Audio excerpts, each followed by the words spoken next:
My name is Garrett Howell. I'm 43 years old. Before all this, I drove an 18-wheeler for a freight company called Delaney Cross Logistics out of Nashville, Tennessee. 12 years behind the wheel, probably 2.5 million miles, give or take. I say that not to impress you, but because I think it explains something about how I'm still alive when so many other people aren't. The road does something to you over 12 years. It makes you patient. It makes you comfortable with discomfort. It teaches you that most problems have a practical solution if you slow down long enough to think them through, and that panicking never once in the history of panicking fixed a blown tire on a dark highway at 2 in the morning. I was 3 days into a run from Nashville to Portland, Oregon, when it all went sideways. September. The kind of September where the days are still warm but the nights have that first edge to them, that early hint that summer's done arguing and winter's going to have its way eventually. I had a full-load commercial kitchen equipment, restaurant supply stuff, a manifest that ran to 4 pages. The pickup had gone smooth. The first stretch of highway had been fine. I was somewhere in the middle of Missouri when I started hearing things on the radio that didn't add up. Not the news stations. The news stations at that point were still doing the thing they do where they say words like isolated incidents and authorities are investigating and no cause for alarm. I mean the CB. Truckers talking to each other in that half-code, half-ramble way they do when something's making them nervous. I'd been on the CB for 12 years. I knew what normal CB traffic sounded like. This wasn't it. There was a guy going by the handle Dusty Pipe who was somewhere on I-70 ahead of me. He kept saying he'd passed an accident outside of Columbia that didn't look like any accident he'd ever seen. He said there were people in the road. Not hurt people sitting on the shoulder. Not people flagging for help. People in the road walking. Just walking. Middle of the highway. Not paying any attention to the vehicles coming at them. He said he'd had to swerve around 2 of them. Said one of them turned and looked at him as he passed and didn't look right. That was his phrase. Didn't look right. I noted it. I didn't stop thinking about my route. That's the honest truth. I heard it, I noted it, and I went back to the audiobook I was listening to. I was about halfway through a used paperback about the early history of the interstate highway system that I'd found at a truck stop in Kentucky 3 weeks prior. It was dry as dirt, and I loved it. I was at the part about Eisenhower's obsession with the German Autobahn and how it shaped his vision for American infrastructure. Real page-turner stuff, I know. I pulled into a Flying J outside of Boonville around 7 in the evening to fuel up and grab something to eat. The parking lot was normal, maybe a little busier than usual for a Tuesday evening, but nothing alarming. I topped off the tank. The truck took about 150 gallons. She was thirsty and went inside. Got a coffee and a pre-made sandwich from the cooler. Turkey and Swiss on wheat, dry because somebody had put too much mustard on the other one. Ate it, standing at a high table near the window because the booths were all taken. The TV above the coffee station was on. News channel. They had a banner running across the bottom that said something about mass casualty events in St. Louis and Kansas City. The anchor was talking in that measured, careful way they talk when they don't actually have enough confirmed information to say anything definitive, but they have to fill airtime anyway. Something about an aggressive viral infection spreading rapidly. Something about overwhelmed hospitals. Something about the National Guard being mobilized. The guy next to me at the coffee station glanced up at the TV, made a kind of dismissive sound through his nose, and went back to his phone. I finished my sandwich. I got back in the truck.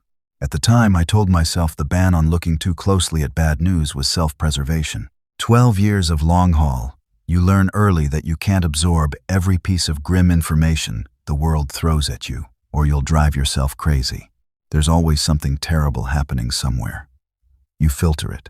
You focus on the road ahead and the load behind you, and whether your next required rest stop lines up with a decent fuel price. What I was actually doing, I know now, was just not wanting to deal with it. Pure and simple. I didn't want it to be real, so I made a quiet decision to not look at it too closely. I drove another 3 hours before I stopped for the night at a rest area outside of Kansas City. Parked, killed the engine, cracked the sleeper curtain, and went to sleep the way I always did. 15 minutes flat, no matter what was happening in the world. That's another thing the road gives you. The ability to go completely offline the moment you close your eyes. Because if you can't sleep in whatever conditions you've been handed, you don't survive the job long. I slept 8 hours. I woke up to the world being different. Not obviously different.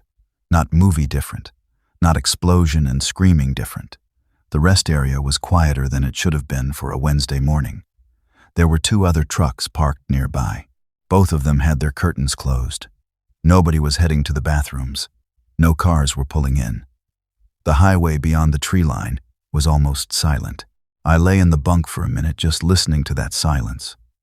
And something in the back of my brain started paying attention in a way it hadn't the night before.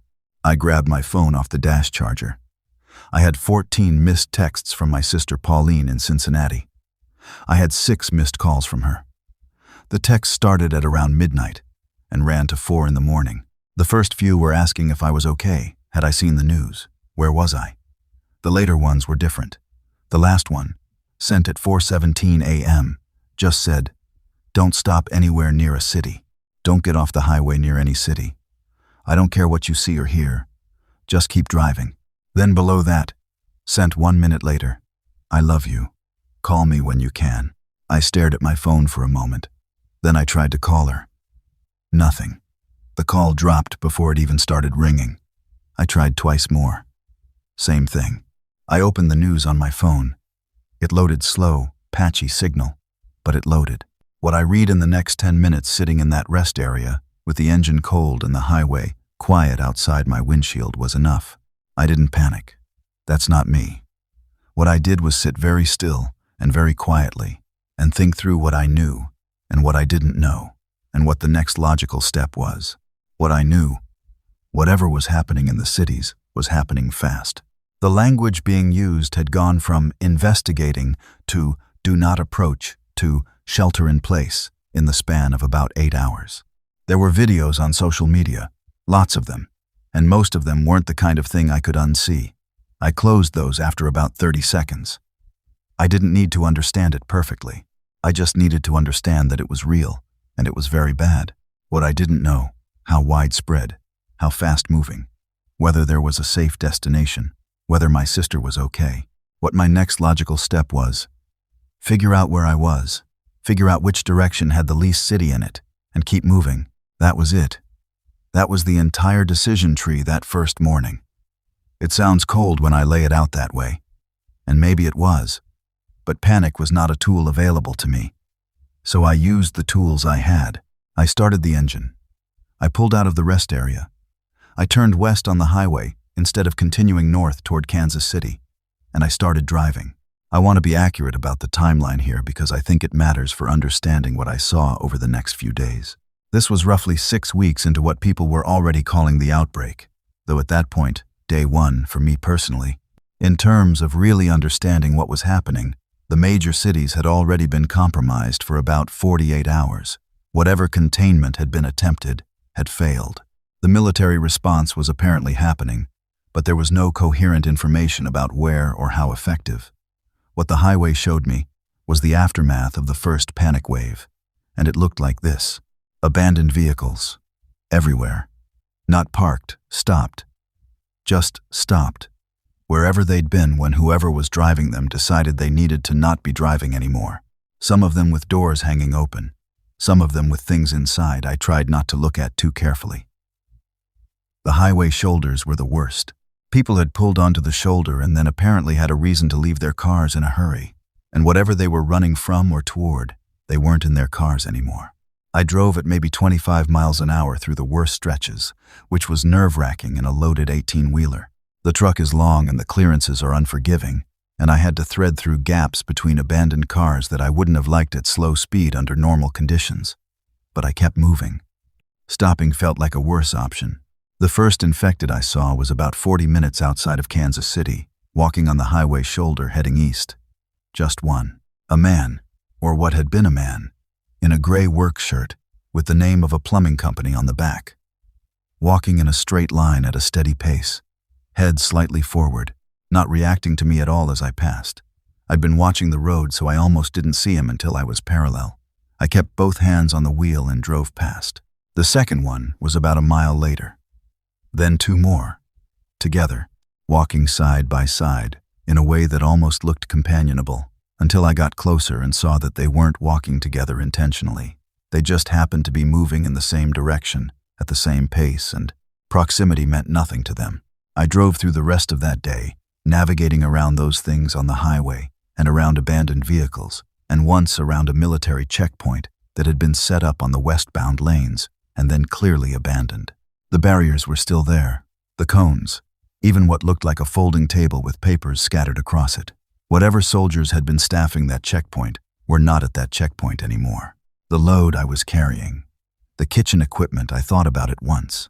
Somewhere around 2 in the afternoon, stainless steel prep tables and commercial ovens and refrigeration units, all secured under the tarp, all pointed toward a restaurant supply warehouse in Portland that no longer existed in any meaningful sense.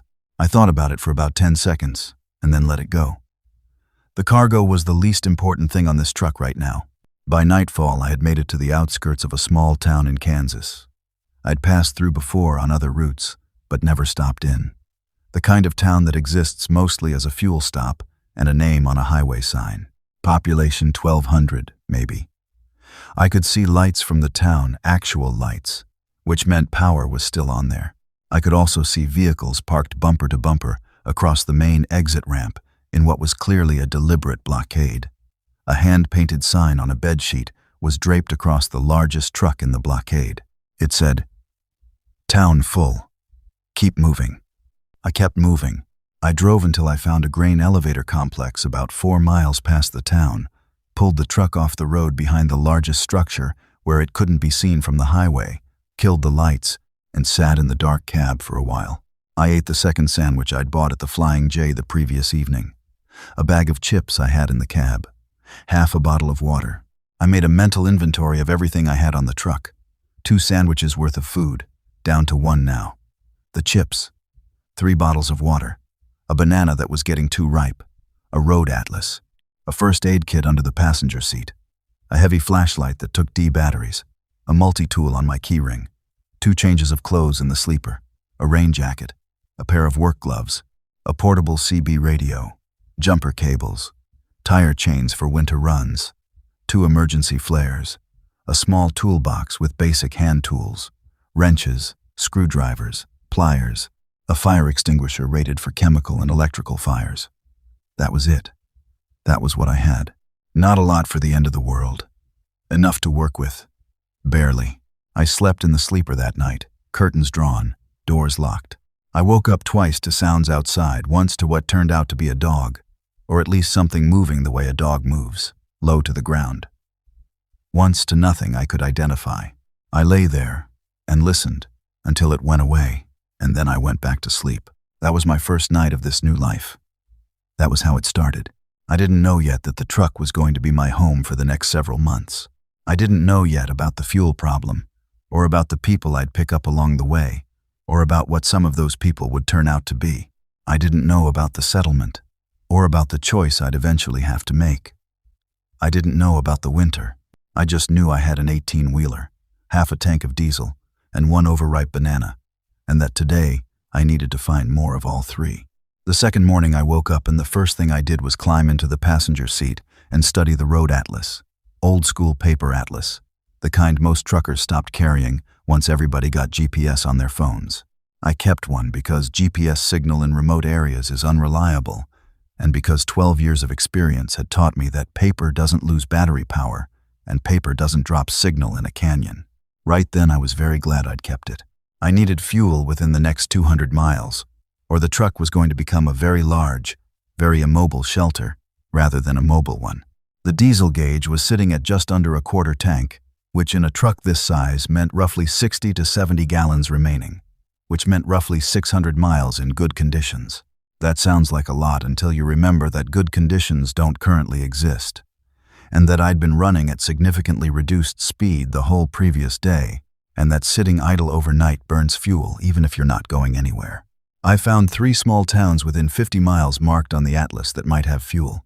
I picked the smallest one, population under 500, less likely to be heavily overrun, less likely to have already been stripped clean by the first wave of panicking people, and frankly less likely to have an organized group guarding resources. I didn't want confrontation. I just wanted diesel. The town was called Hayfield, population 412, according to the green highway sign that still stood at the turnoff. unbothered by the apocalypse, cheerfully informing nobody of information that no longer mattered. Main Street was a straight shot, maybe half a mile long, gas station at the north end. I drove in slowly, windows down, listening. I'd learned something the night before the infected move towards sound. Not aggressively, not fast, but they orient toward it. So I drove slow enough that the engine noise was as quiet as a loaded diesel can get, which is still considerable but better than the 45-mile-an-hour version. 4 of them on Main Street, 2 by the diner, 1 in the middle of the road, 1 near the post office. I drove around the one in the road. The others noticed the truck, started moving toward the sound, but slowly, that steady, shambling pace. Nothing threatening if you kept moving. The real danger with those things isn't any individual one of them. It's what happens when they start accumulating. They don't organize. They don't coordinate. They just all end up in the same place because they're all following the same sound. And if that sound is you, then suddenly you've got a crowd, and crowds are harder to manage. I pulled into the gas station. Regular gas pumps. No diesel pump visible from the front. I drove around back. There was a storage tank on the far side of a chain-link fence and a padlocked fill station. I knew this setup. I'd fueled at dozens of variations of this kind of small-town station over the years. The fill stations at these places typically had diesel because the local farmers needed it for their equipment. I got out of the truck. First time I'd gotten out in the open since that first morning. It felt wrong in a way I hadn't expected, not fear exactly. More like the feeling you get stepping off a curb when you misjudge the height. A small physical wrongness. I moved fast. Bolt cutters from the toolbox.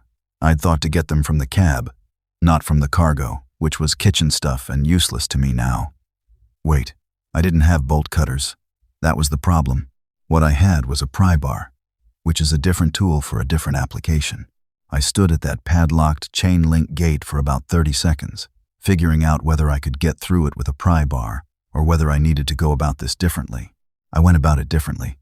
The hinges on chain-link gates at small-town fuel stations are almost always mild steel, punched through the fence post and bent over. Give those enough leverage, and they'll fail before the lock will. I worked the pry bar behind the top hinge. Took me maybe 4 minutes. The gate came free on the hinge side and I swung it outward from that end. Lock still intact. The fill nozzle was there. Diesel. It was padlocked too, but this time the hasp was a different kind. Hardware store grade. And the pry bar made very short work of it. Getting diesel into the truck required a pump, and the pump required power, and the power was out at this station, or appeared to be. But the storage tank itself was about 2/3 full, which I could tell because these tanks have a manual dipstick gauge just like a car's oil, except for the fuel level. I'd worked at a fuel depot for 8 months before I'd gotten my CDL and started driving, and I knew these systems better than most. I found the manual hand pump in the equipment shed next to the tank. These exist at most rural stations for exactly this kind of situation. Power outage. Emergency fill. Takes about 10 times longer than an electric pump and requires actual physical effort, which on a cool morning with adrenaline doing its thing is manageable. I pumped for 40 minutes. Got maybe 70 gallons into the truck. My arms were burning by the end, but the gauge was sitting close to half again, which bought me 500 or 600 miles of careful driving. I didn't leave right away. I sat in the truck for a minute and thought about food. Then I thought about the gas station's attached convenience store. Then I went and looked. The front door was unlocked. Either they'd closed in a hurry, or they never locked it to begin with. I grabbed 2 plastic bags from behind the counter and went through methodically, not grabbing everything, thinking about what was actually useful. Canned goods. The small store had maybe 30 cans, beans, chili, soup, corn, green beans. Took all of them. A box of crackers, several bags of beef jerky, a bag of mixed nuts, some protein bars that were a year from expiring, a bottle of multivitamins I took on logic rather than any medical knowledge, bottled water, 12 bottles, a lighter and a pack of matches even though I don't smoke, a small propane canister from a camping display, and a little single-burner propane stove, the backpacker kind. 2 cans of propane to go with it, paper maps of Kansas and Nebraska and Colorado, all sitting in a rack near the register, a roll of duct tape, a box of latex gloves, aspirin and ibuprofen from the small pharmacy section. I spent maybe 8 minutes in that store. I could hear the infected outside, 2 or 3 of them working their way around the building toward where the truck was idling. I was back in the cab before they rounded the corner, and I had the truck moving before any of them got close enough to matter. I drove west and south. The reason for that direction was simple. The states to the north and east had larger cities, and larger cities had more of this problem. The states to the west and south had longer stretches of highway with very little in between. Open country, lower population density. I wanted miles of nobody between me and whatever I needed to do next. What I needed to do next, I was still figuring out. I spent that second day mostly just driving, not thinking much, or trying not to, just watching the road. The abandoned vehicles were fewer out here this far from the city. The first wave of panic traffic hadn't reached this density. I passed 3 or 4 cars stopped on the shoulder with no apparent reason to be stopped. I passed a farmhouse off the highway that had smoke coming from one of its windows, a slow, dark smoke that suggested something inside had been burning for a while. I passed a section of highway where someone had set up a hand-painted arrow pointing down a county road with the word safe written on it in red paint.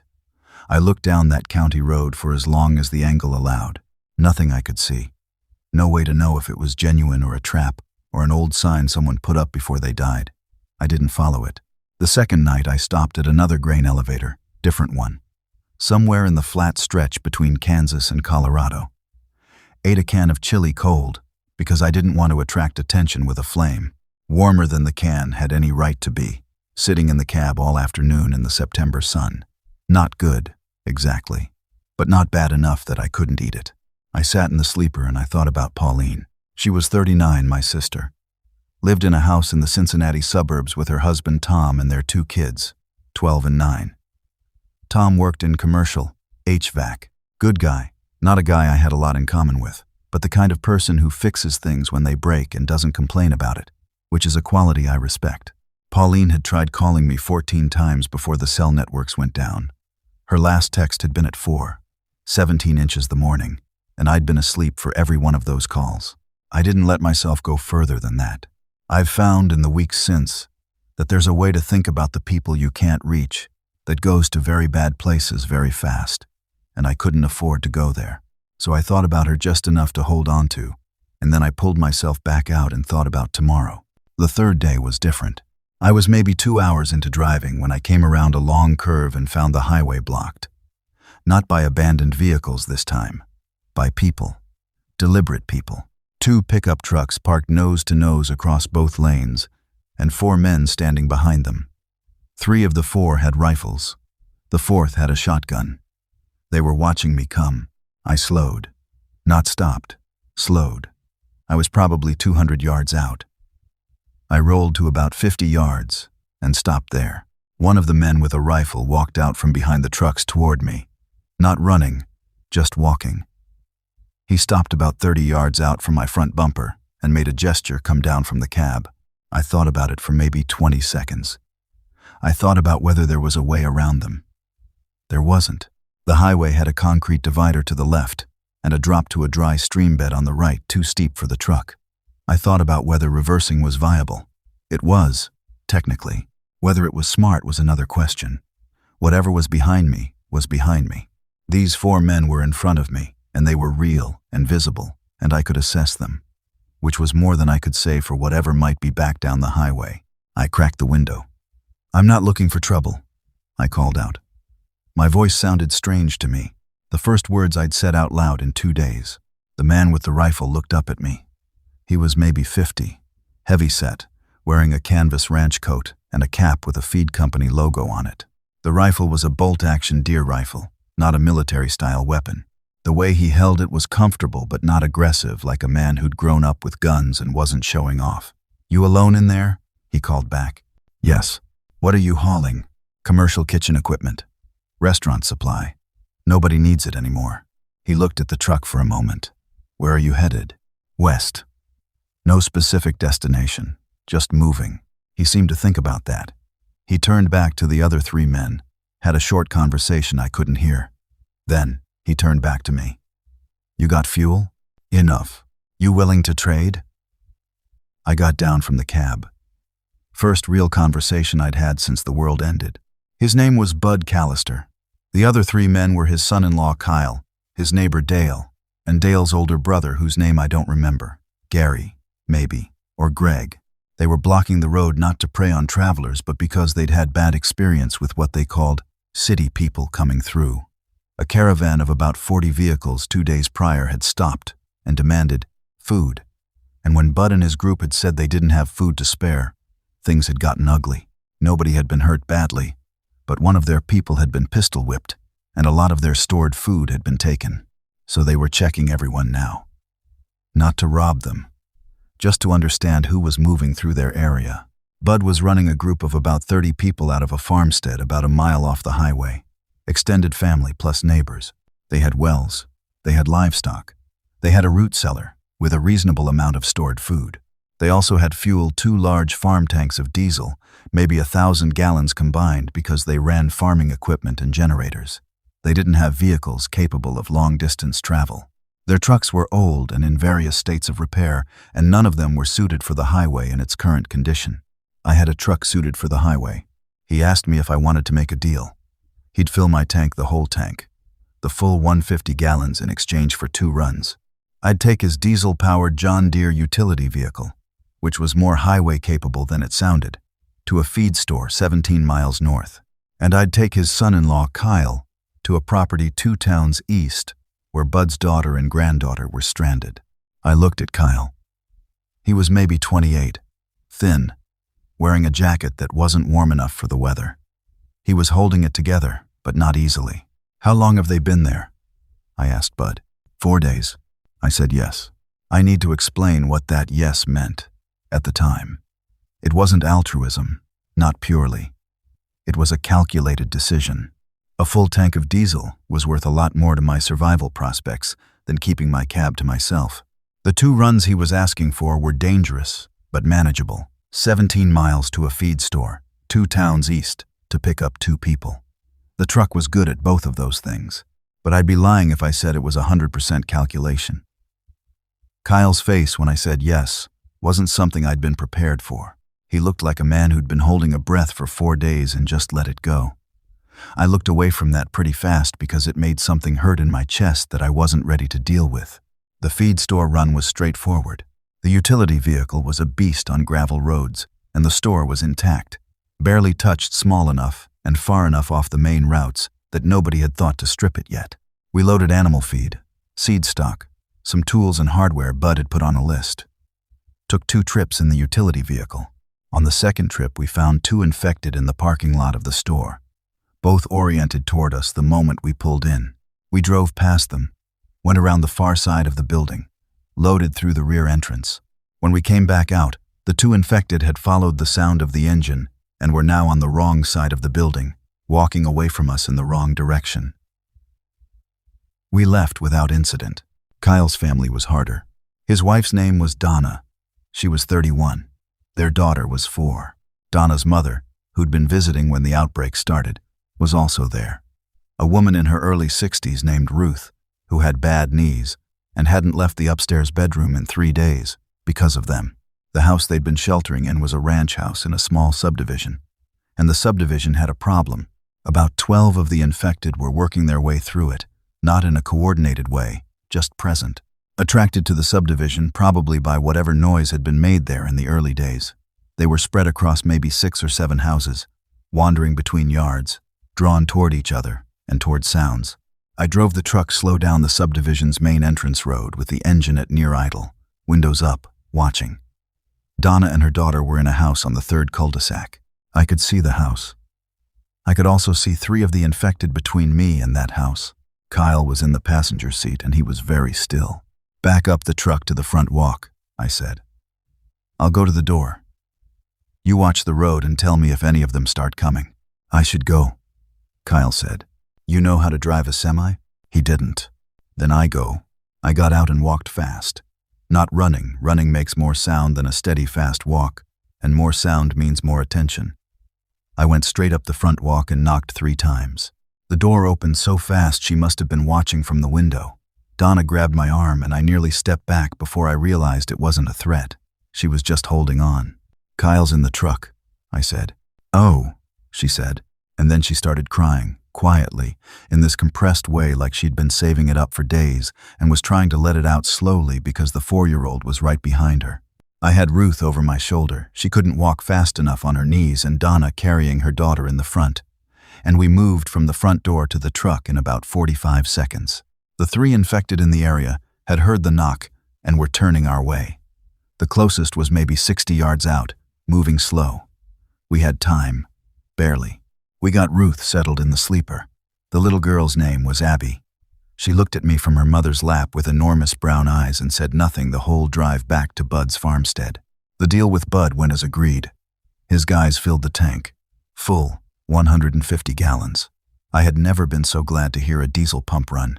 Bud asked me to stay. He had the room, the food, the security numbers.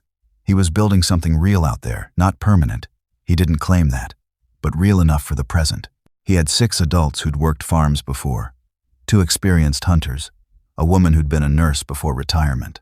He was short on vehicles, and he had more fuel than he could use without the right vehicles. "You could be useful here," he said. That wasn't quite the right framing to use on me, though I think he meant it as a compliment.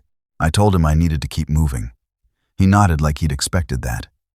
He gave me a cooler with food in it, sandwiches, some canned goods, a container of soup his wife had made on a gas stove. His wife, Lena, 62 years old with gray hair and practical eyes, handed it to me through the truck window and told me to be careful. I said I would. I drove away from Bud Callister's farmstead at midday, full tank, cooler full of food, and 2 stowaways I hadn't agreed to take. I didn't realize until I'd been driving for almost 40 minutes. I'd heard movement behind the curtain to the sleeper, but I'd assumed it was Ruth settling in. She'd asked to rest in the bunk, and I'd assumed she'd been dropped off with the others and one of them had climbed back in to rest. Bud's farmstead had been organized chaos when I left, people moving around, saying goodbyes, and I'd been focused on getting the truck turned around in the yard without taking out a fence post. I pulled the curtain back. Ruth was in the bunk. Next to her, wedged against the far wall in the space behind the passenger seat, Abby was asleep with her head on Ruth's arm. "They left before I could stop them," Ruth said, which I was pretty sure wasn't true. The old woman had a careful look on her face, the kind people get when they're being selective with the truth. "Where's Donna?" "Back at the farm." "Kyle?" Kyle stayed. I thought about this for a moment. "Did anyone know you were getting in the truck?" "I don't know what Abby knew. She's 4. "Did anyone tell Bud you were?" "He knows I'm gone. By now." She shifted slightly, adjusted her position around the knees. "I didn't want to stay there. I wanted to go west. Abby has a father in Colorado." "Her father's not Kyle?" "Kyle is Donna's husband. He's Abby's stepfather. Her biological father is Kevin. He lives in Grand Junction. Was alive last we heard, 3 weeks ago." She paused. "I want to take her to her father." I sat there for a moment processing this. "You should have told me. You would have said no." "I still might say no." She looked at me. Not a pleading look, something more patient than that. "You were already going west." This was true. This was also not the point. But I couldn't quite articulate the point in a way that justified turning around. Bud was 40 minutes back. The road behind me was the road I'd already come through. Ahead was west, which was where I'd been going. Ruth had bad knees and a 4-year-old granddaughter and a specific destination that was at least plausible. "Grand Junction," I said. "Yes, that's 400 miles. I know. The highways between here and there are not currently in great shape. I understand." I thought about it for about 30 seconds more. I thought about Donna back at the farm, whether she'd agreed to this, or whether Ruth had made a unilateral decision about her grandchild. I thought about Kevin in Grand Junction, whether he was actually still there, or whether that was a hope rather than a fact. I thought about the logistics of 400 miles with an old woman and a 4-year-old in a rig that was not designed for passengers. Then I thought about turning around and dropping them back at Bud's farm, and driving away from Ruth's careful, patient face and Abby's enormous brown eyes. And I thought about how that would feel for the next 400 miles alone. I pulled the curtain back across and drove west. We stopped that evening at a truck plaza on the Colorado state line that was empty of living people, but intact. Nobody had stripped it. The lights in the fuel canopy were still on generator power, and the convenience store was locked, but accessible through a side window. I had no compunctions about opening. Ruth sat at a table inside the store and fed Abby a can of peaches with a plastic spoon while I went through the place systematically. Good score. Big truck plazas carry more inventory than small-town stations.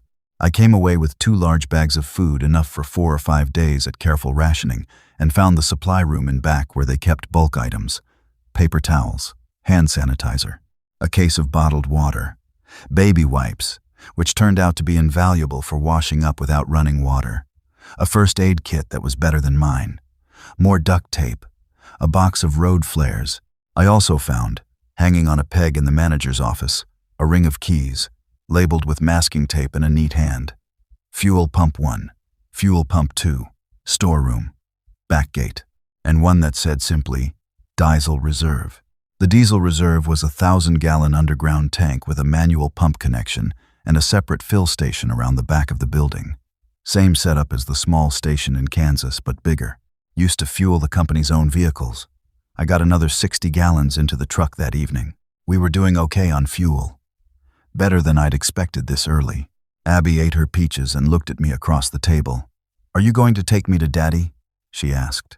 Ruth watched me. "Grand Junction's in Colorado," I said. "We're in Colorado now. Is that far?" No. She accepted this and went back to her peaches. It was only a small lie. Grand Junction was still about 350 miles, but I'd driven worse. Ruth watched me over the top of Abby's head.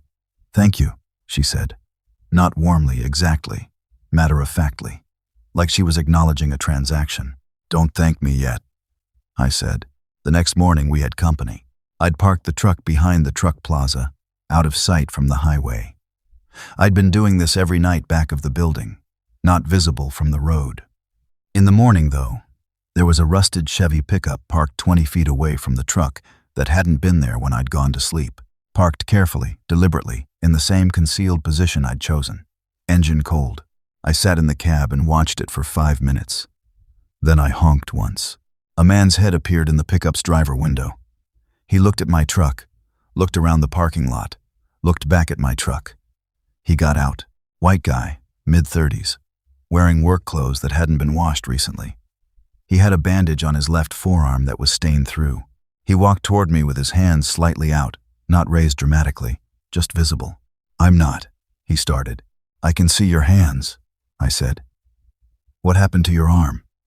He looked down at it like he'd forgotten about it. "Car door. When I was trying to get away from." He stopped. "Not a bite. It's not a bite. It's a cut." "How long ago?" 3 days. I thought about this. 3 days with a cut that was still bleeding through a bandage was a problem of its own kind. "What's your name?" "Nate. Nate Brennan." "Where are you coming from?" "Denver." Denver was bad. I'd heard enough on the CB in the early days to know Denver had been one of the first cities to go completely dark. "You got out of Denver?" "Barely." He said it flat, with no particular pride in it. Just information. I looked at his arm. I looked at his truck. I looked at his face, which was the face of a man running on fumes in every sense. "You got anyone with you?" "No." "There's a first aid kit in my truck," I said. "You need that arm looked at." He looked at the truck. He looked at me. "Why?" "Because if it gets infected, you're a problem. For yourself and for the people around you." He seemed to take this as a reasonable thing to say. He nodded. He walked around to the passenger side and climbed up. Ruth looked at him from the sleeper curtain. Abby was still asleep behind her. "This is Ruth and Abby," I said. "I'm Garrett." "Nate," he said. To Ruth. Ruth looked at his arm. Her nurse-trained eyes assessed it the way mine couldn't. "Do you have any antiseptic?" she asked me. "In the first aid kit." She had his arm cleaned and rebandaged in 10 minutes. The cut was bad, deep and ragged. The kind you'd normally want stitched, but it wasn't infected. Not yet. Ruth was methodical and competent, and didn't say anything comforting or false. She cleaned it. She closed it as well as she could with butterfly strips. She rebandaged it. "Keep it dry," she said. "Change the bandage tomorrow." Nate looked at her with something that wasn't quite gratitude. More like disorientation. Like he'd forgotten that basic human care was a thing that still existed. He told me what Denver had been like while we ate breakfast crackers and peanut butter, a can of peaches. I was glad Abby got to eat first because it was better warm. Denver had started going wrong on the second day, when the hospitals filled, and then the hospital staff stopped coming, and then the authorities tried to set up quarantine zones, and the quarantine zones didn't hold. He'd been working as a building contractor. He'd been on site in a suburb south of the city when the calls started coming in from his wife. He'd gotten in his truck. The roads north and east had been gridlocked within an hour. He'd gone south and west. He'd been driving for 4 days. I asked about his wife. He said her name was Carla, and she'd been at home in the north part of the city when he'd last spoken to her, on the phone, while he was still trying to get through traffic. The call had dropped. He'd tried to get back to her for 3 hours before the traffic became physically impassable. He'd turned south. I didn't ask anything else about Carla. He didn't offer anything more. We sat with that for a minute, and then moved on. He wanted to come with us. He didn't ask exactly. He said he had a truck, but it needed oil, and he wasn't sure he had the right kind, and he thought maybe the radiator had a slow leak. He said this while looking at his bandaged arm, not at me. "I'm not running a shelter," I said. "I'm moving west. That's all I know. I can follow in my truck," he said. "I'm not asking for anything." I thought about it. A second vehicle had practical advantages. If one broke down, the other could help. If we needed to do a supply run to a location the truck couldn't reach, his pickup could go. He was able-bodied enough, which mattered if we ran into something we couldn't simply drive around. "Can you handle yourself?" I asked. He looked at me. "I mean practically," I said. "Can you lift heavy things? Can you think clearly under stress?" "I'm a contractor," he said. "I've been doing both since I got out of school." "Fair enough." He followed behind the truck in his Chevy. We drove west. Colorado opened up as we got further from the Denver metro area. The mountains were starting to fill the windshield, the kind of view that under any other circumstances I'd have appreciated for its straightforward beauty. Under these circumstances, it meant thinking about mountain highways, which were a different kind of problem than flat highways. They were narrower, more winding, harder to navigate around obstacles in a big rig. And the passes. In September, the passes might be fine. In October, they might not. I was thinking about this on the second morning in Colorado, when we found the blocked bridge. The highway crossed a river about 60 miles east of Grand Junction on a bridge that had 2 semis jackknifed across it, both of them in bad enough shape that I couldn't see a way through with my own truck. Too wide, not enough clearance. I could maybe have gotten through a gap on the right side if the drop into the river wasn't waiting on the other side of the shoulder barrier. I sat and looked at it for 10 minutes. Nate walked the bridge on foot and confirmed what I could see from the cab. There was a county road that detoured south before rejoining the highway about 30 miles west. But the county road was going to be rough on the truck. And rough on the truck meant the load shifting. And a shifting load was a danger in itself. Or I could leave the load. I thought about this seriously for the first time. The kitchen equipment I was carrying was dead weight now. I'd been hauling it out of inertia, out of the professional habit of keeping cargo secure. But it was adding weight, which affected fuel economy and handling. If I offloaded the cargo here, I'd have a lighter truck that handled better and got more miles per gallon on whatever diesel I could find. I made the call. We took 90 minutes and offloaded the cargo onto the road shoulder, all of it. Stainless steel prep tables, commercial refrigeration units, shelving systems. I lined them up neatly along the shoulder out of habit, which in retrospect was absurd. Nobody was going to need a commercial prep table in an orderly fashion. But I lined them up neatly anyway. The truck, empty, felt completely different. Lighter, responsive, the steering more precise. I'd almost forgotten what she felt like without a load. We took the county road. It was rough, but passable. We rejoined the highway, as the map said we would, and continued west. Grand Junction was 3 hours of careful driving. I don't know what I expected to find. Maybe part of me had prepared for Kevin to be gone, for the address Ruth had to be wrong or outdated. But the town was functioning, by which I mean it was alive. People were there, moving around, organized. Somebody had been clearing the main streets of abandoned vehicles.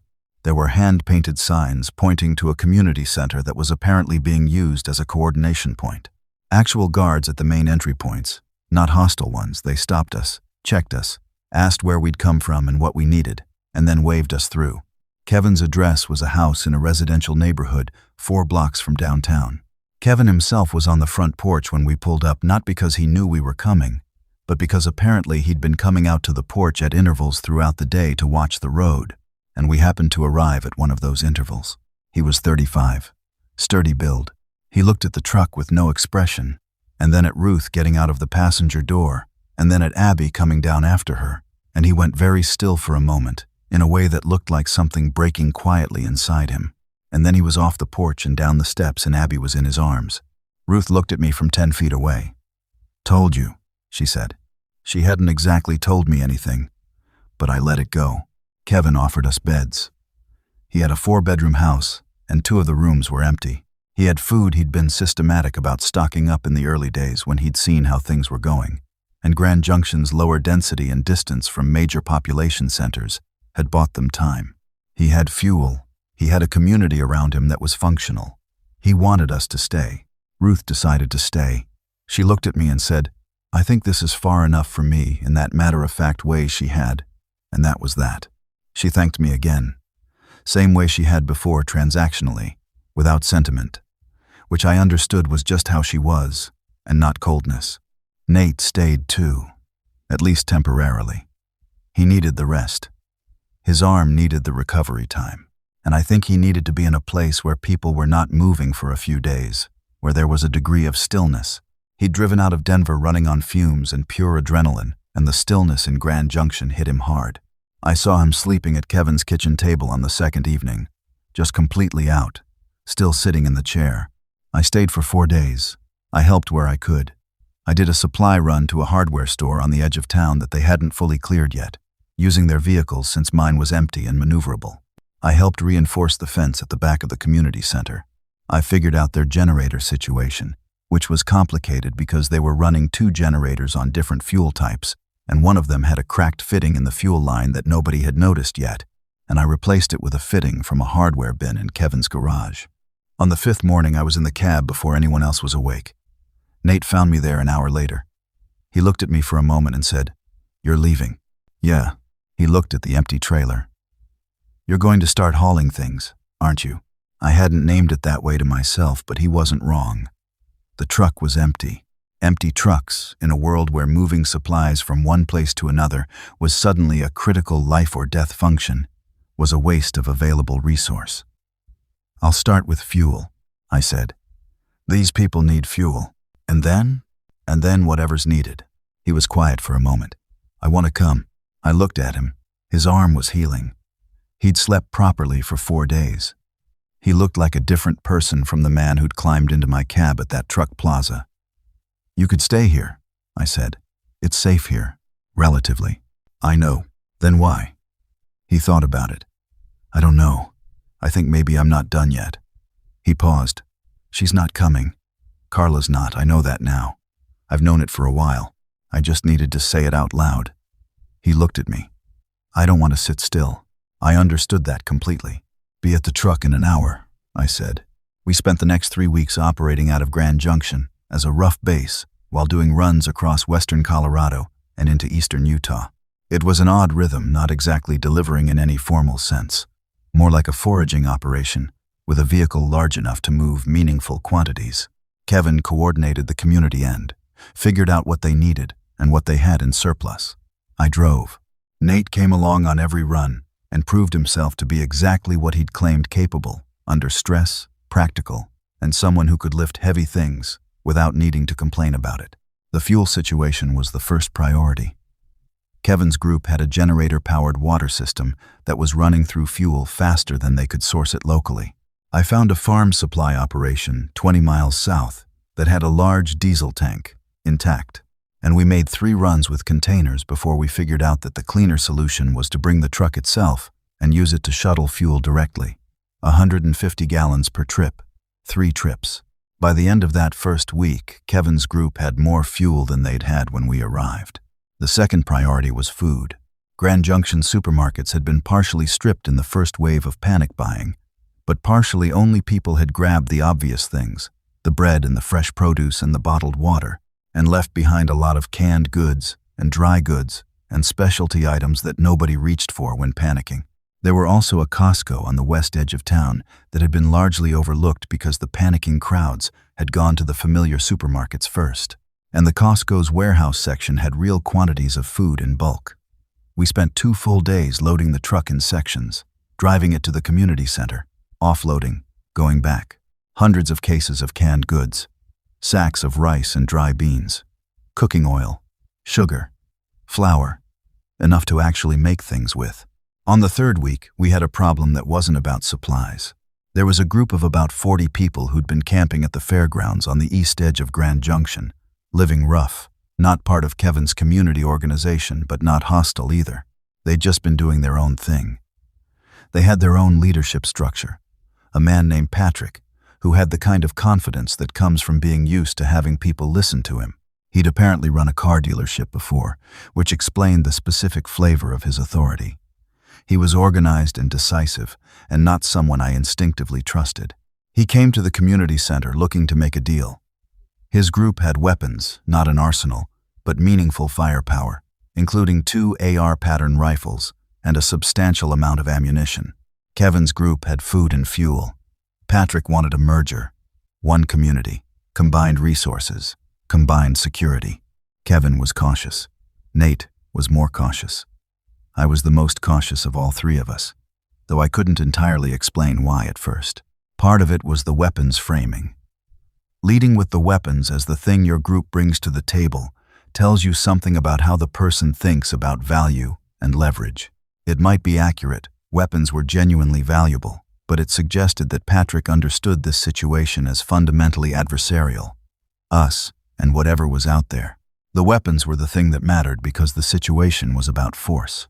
Kevin's group had survived this long without thinking that way. They'd organized around mutual support, around the practical work of keeping people fed and warm and functional.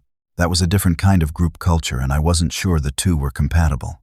I said this to Kevin, privately, while Patrick's group was setting up a meeting at the community center. Kevin listened. He said he'd keep it in mind. The meeting went fine on the surface. Patrick was polished, articulate, and made a reasonable case. His group had families in it, not just fighters, children, elderly people. He framed the merger in terms of strength in numbers, which was accurate. He presented a joint governance structure that sounded balanced on paper. What happened afterward was the tell. 3 of Patrick's people, that night, broke into a house on the east edge of Kevin's community area and took food. Not a lot, some canned goods, some dried goods, a case of bottled water. The homeowner discovered it in the morning. It wasn't a starving person type of theft. The quantities taken were too calculated for that. It looked like an inventory assessment, like someone figuring out how much the community had and where it was stored. Kevin confronted Patrick about it. Patrick expressed outrage and promised to find out who was responsible. He presented 3 men to Kevin the following day and said they'd acted without orders. 2 of the 3 looked genuinely embarrassed. The 3rd, a young guy, maybe 22 years old, looked at a point just past Kevin's shoulder and said the right words in the wrong sequence. I told Kevin that evening, "Don't do the merger." Kevin agreed. He wasn't a naive man. He'd already reached the same conclusion. He wanted someone else to say it out loud first. Patrick took the rejection badly. He didn't cause immediate trouble, he was too smart for that, but he moved his group to a position that was deliberately chosen to be inconvenient. They set up at the intersection of the 2 main roads coming into town from the east, which meant anyone approaching from that direction had to pass through their space. They framed it as a safety measure, checkpointing travelers. In practice, it meant they controlled who Kevin's group got information from and interacted with. It wasn't a crisis yet, but it was the kind of thing that becomes a crisis if you don't address it while it's still manageable. Nate and I spent 2 days thinking through options. We weren't generals. We didn't have a playbook for this. What we had was a truck and 12 years of logistical thinking on my part, and Nate's contractor pragmatism, which was really a different flavor of the same thing. The practical option was the one that required the least confrontation and was therefore the most likely to actually work. Kevin's group needed resources from the east. There were supply runs they'd been planning to the towns in that direction. If Patrick's group was going to checkpoint all traffic from the east, Kevin's group needed a different access route. We found one, a gravel road that came in from the south, longer and rougher but usable, that bypassed the fairground entirely. We spent one day mapping it and one day proving it was passable by driving it twice. Kevin's group quietly shifted their eastward operations to use that route. Patrick noticed within 3 days. He sent someone to talk to Kevin about it. Kevin was polite. He said they were free to use whatever roads they found useful, and he trusted Patrick's group was doing the same. There was no escalation. Not then, anyway. The thing that actually resolved the Patrick situation was something none of us planned. A group of 30 people arrived from the east about a week and a half later, a large family group with kids, a couple of elderly members, a woman who'd been a school teacher, and was apparently organizing education for the children in the group. They came through the south route because that was the route they'd been directed to by someone in one of the towns to the east who'd had contact with Kevin's community. They arrived with 2 vehicles, some food, and skills, and Kevin's community absorbed them over about 3 days in a way that was genuinely functional. You could see it working. The new people integrated, contributed, found their place in the existing structure. The school teacher's name was Helen. She was 51, sensible, and within a week was running informal lessons for the 11 children in the combined group. I watched one of those sessions through the community center window once, accidentally, while I was looking for Kevin. She was using a whiteboard and teaching basic math. The kids were paying attention. It was the most normal thing I'd seen since September, and it hit me somewhere unexpected. Patrick's group lost 7 people in the 2 weeks after that. They didn't leave hostile, they just left. Individually and in small groups, they crossed over into Kevin's community structure. Patrick's weapons advantage eroded as the people who'd carried them chose to be somewhere else. Patrick himself eventually came to Kevin, without his remaining group this time, just him, and had a different kind of conversation. He still wasn't someone I trusted, but he was someone who could be usefully redirected, and Kevin was good at that. He put Patrick in charge of inventory management, which played to his dealership skills and kept him busy and gave him the sense of authority he needed while making him accountable for specific outcomes. It wasn't elegant, but it worked. I'm telling you all of this because I need you to understand that what Kevin's community was doing in Grand Junction was real. It wasn't a fantasy. It wasn't a temporary thing. It was people, without any official structure or support, building something that functioned. The problems were problems you could actually solve if you thought clearly and didn't make them bigger than they were. I watched it from the outside for most of this time, in the truck, on runs, coming back. I slept at Kevin's house, but I was never fully part of what was being built there. That's important for what comes next. In late October, Nate got sick. Not the infection. Not anything related to that. Just sick. A regular sick. The kind of thing that happened before. A bad chest cold that settled into his lungs. He'd been working outside in increasingly cold weather. Without adequate clothing, we'd both been doing that. Prioritizing other people's needs over our own gear. His immune system, which had been under sustained stress for 2 months, gave up resisting. He spent 5 days in bed. Helen, the school teacher, turned out to have decent nursing knowledge from raising 4 children and living in a rural area where you learned things, because the alternative was a 3-hour drive to a hospital. She kept him hydrated, kept him warm, managed his fever with aspirin and cold cloths. On the 3rd day, the fever went high enough that I sat in the hallway outside the room where he was sleeping and didn't do anything useful for about an hour. He recovered. On the 5th day, he was sitting up and eating soup. And on the 6th, he was walking around the yard slowly. And on the 8th, he was back at his normal level of function, if not quite his normal energy level. What I remember most from those 5 days is not fear exactly. It was the realization that I had started caring about someone else's continued existence in a way I hadn't accounted for. You spend your first 43 years being essentially self-contained, not cold, not unfeeling, just organized around your own continuity. The truck, the road, the next destination. And then somehow in the middle of this, you develop an investment in whether a 35-year-old contractor from Denver is going to wake up the next morning. I didn't say anything to Nate about this. He would have been uncomfortable, and so would I. We went back to normal within a day of him being well enough to be useful, and normal was fine. But I kept thinking about it. November hit hard. The temperature in western Colorado in November is serious business, even in normal times. And in an environment where you're spending a lot of time outside and sleeping in a truck cab, it required adaptation. Kevin's community was better insulated than us. They were in buildings, They had the communal body heat of a large group. They had the generator for heat when the temperature really dropped. Nate and I had the truck cab, which had its own heater but burned diesel doing it, and the sleeper, which was insulated but not built for Colorado November. We acquired a small propane space heater. We found better clothing on one of the runs, a sporting goods store in a town 30 miles east that had been overlooked, and we came back with cold weather gear for ourselves and for people in Kevin's community who needed it. Insulated base layers, heavy socks, good gloves, things that sound trivial but weren't. The runs were getting harder as the weather got worse. Not impossible, just harder. The highways were clear enough. The abandoned vehicles that had blocked them in the early days had been moved from the main routes, either by other survivors or by the slow process of other vehicles pushing them aside. But driving in cold weather on roads that weren't being maintained was a different calculation than driving in September.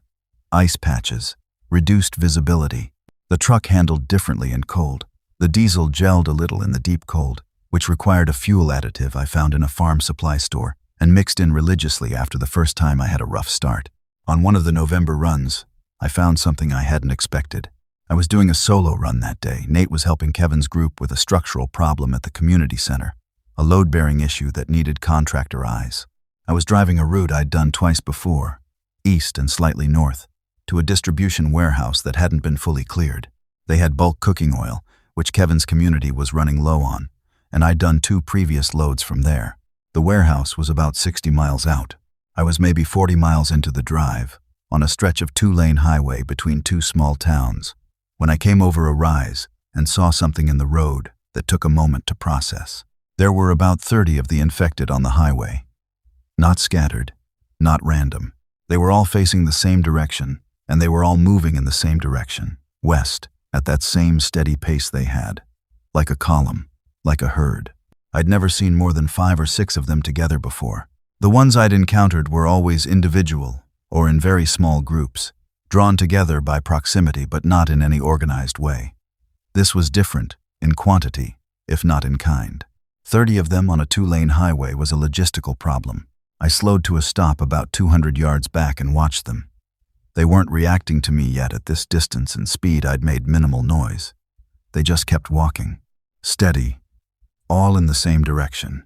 I thought about it. The highway was 2 lanes. At 30 of them, spread across the width of the road, I could potentially drive through at low speed and push them aside. The truck's bumper weight would handle individuals, but 30 was riskier than 5.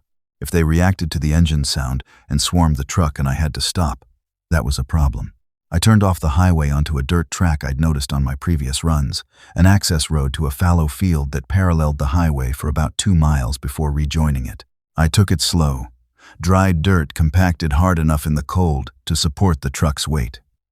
2 miles of dirt track, rough but passable. Rejoined the highway well ahead of where they'd been walking. I kept driving. Didn't look back. At the warehouse, I did the loading myself. It took longer without Nate, but I was used to solo loading from 12 years of driving. 3 pallets of cooking oil, each one carefully positioned in the trailer so the weight was balanced. I found a rack of stainless steel shelving near the back of the warehouse that Kevin's community could use, and I loaded that too. I found a pallet of canned tomatoes that hadn't been on my list but were too good to leave. Loaded those.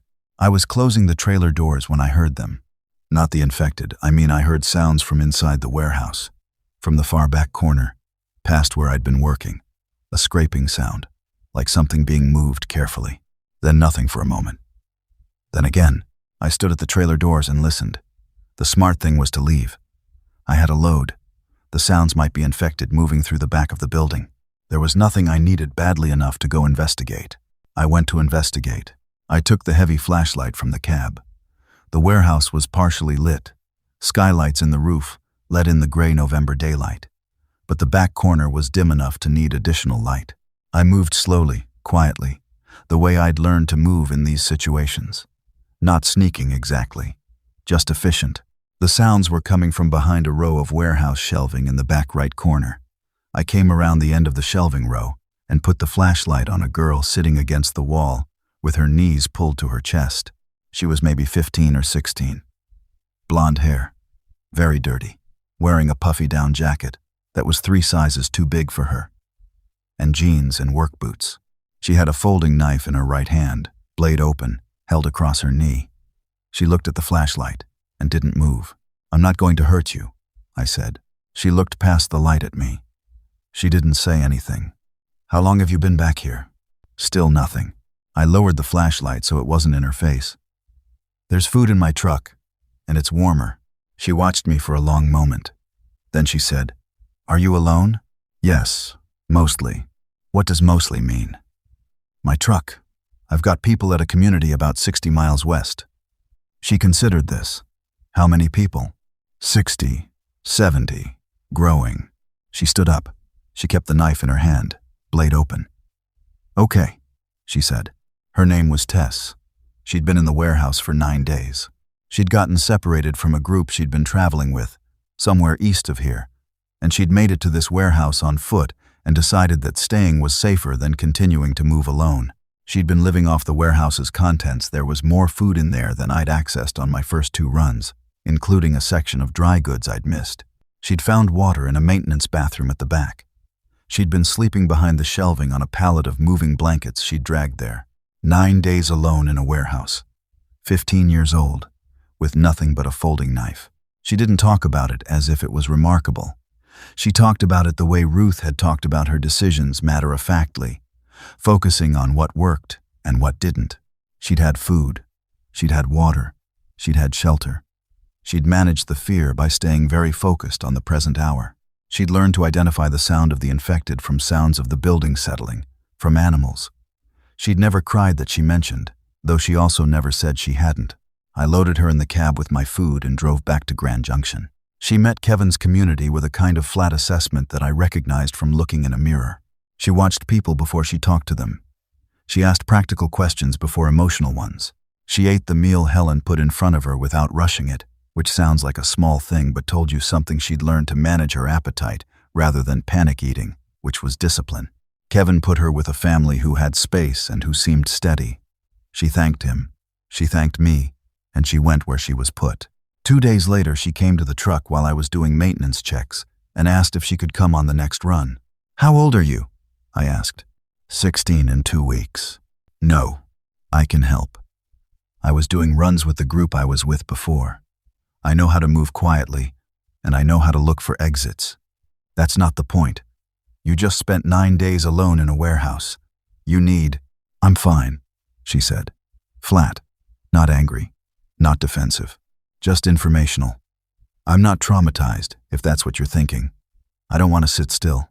I looked at her. I thought about Nate saying I don't want to sit still.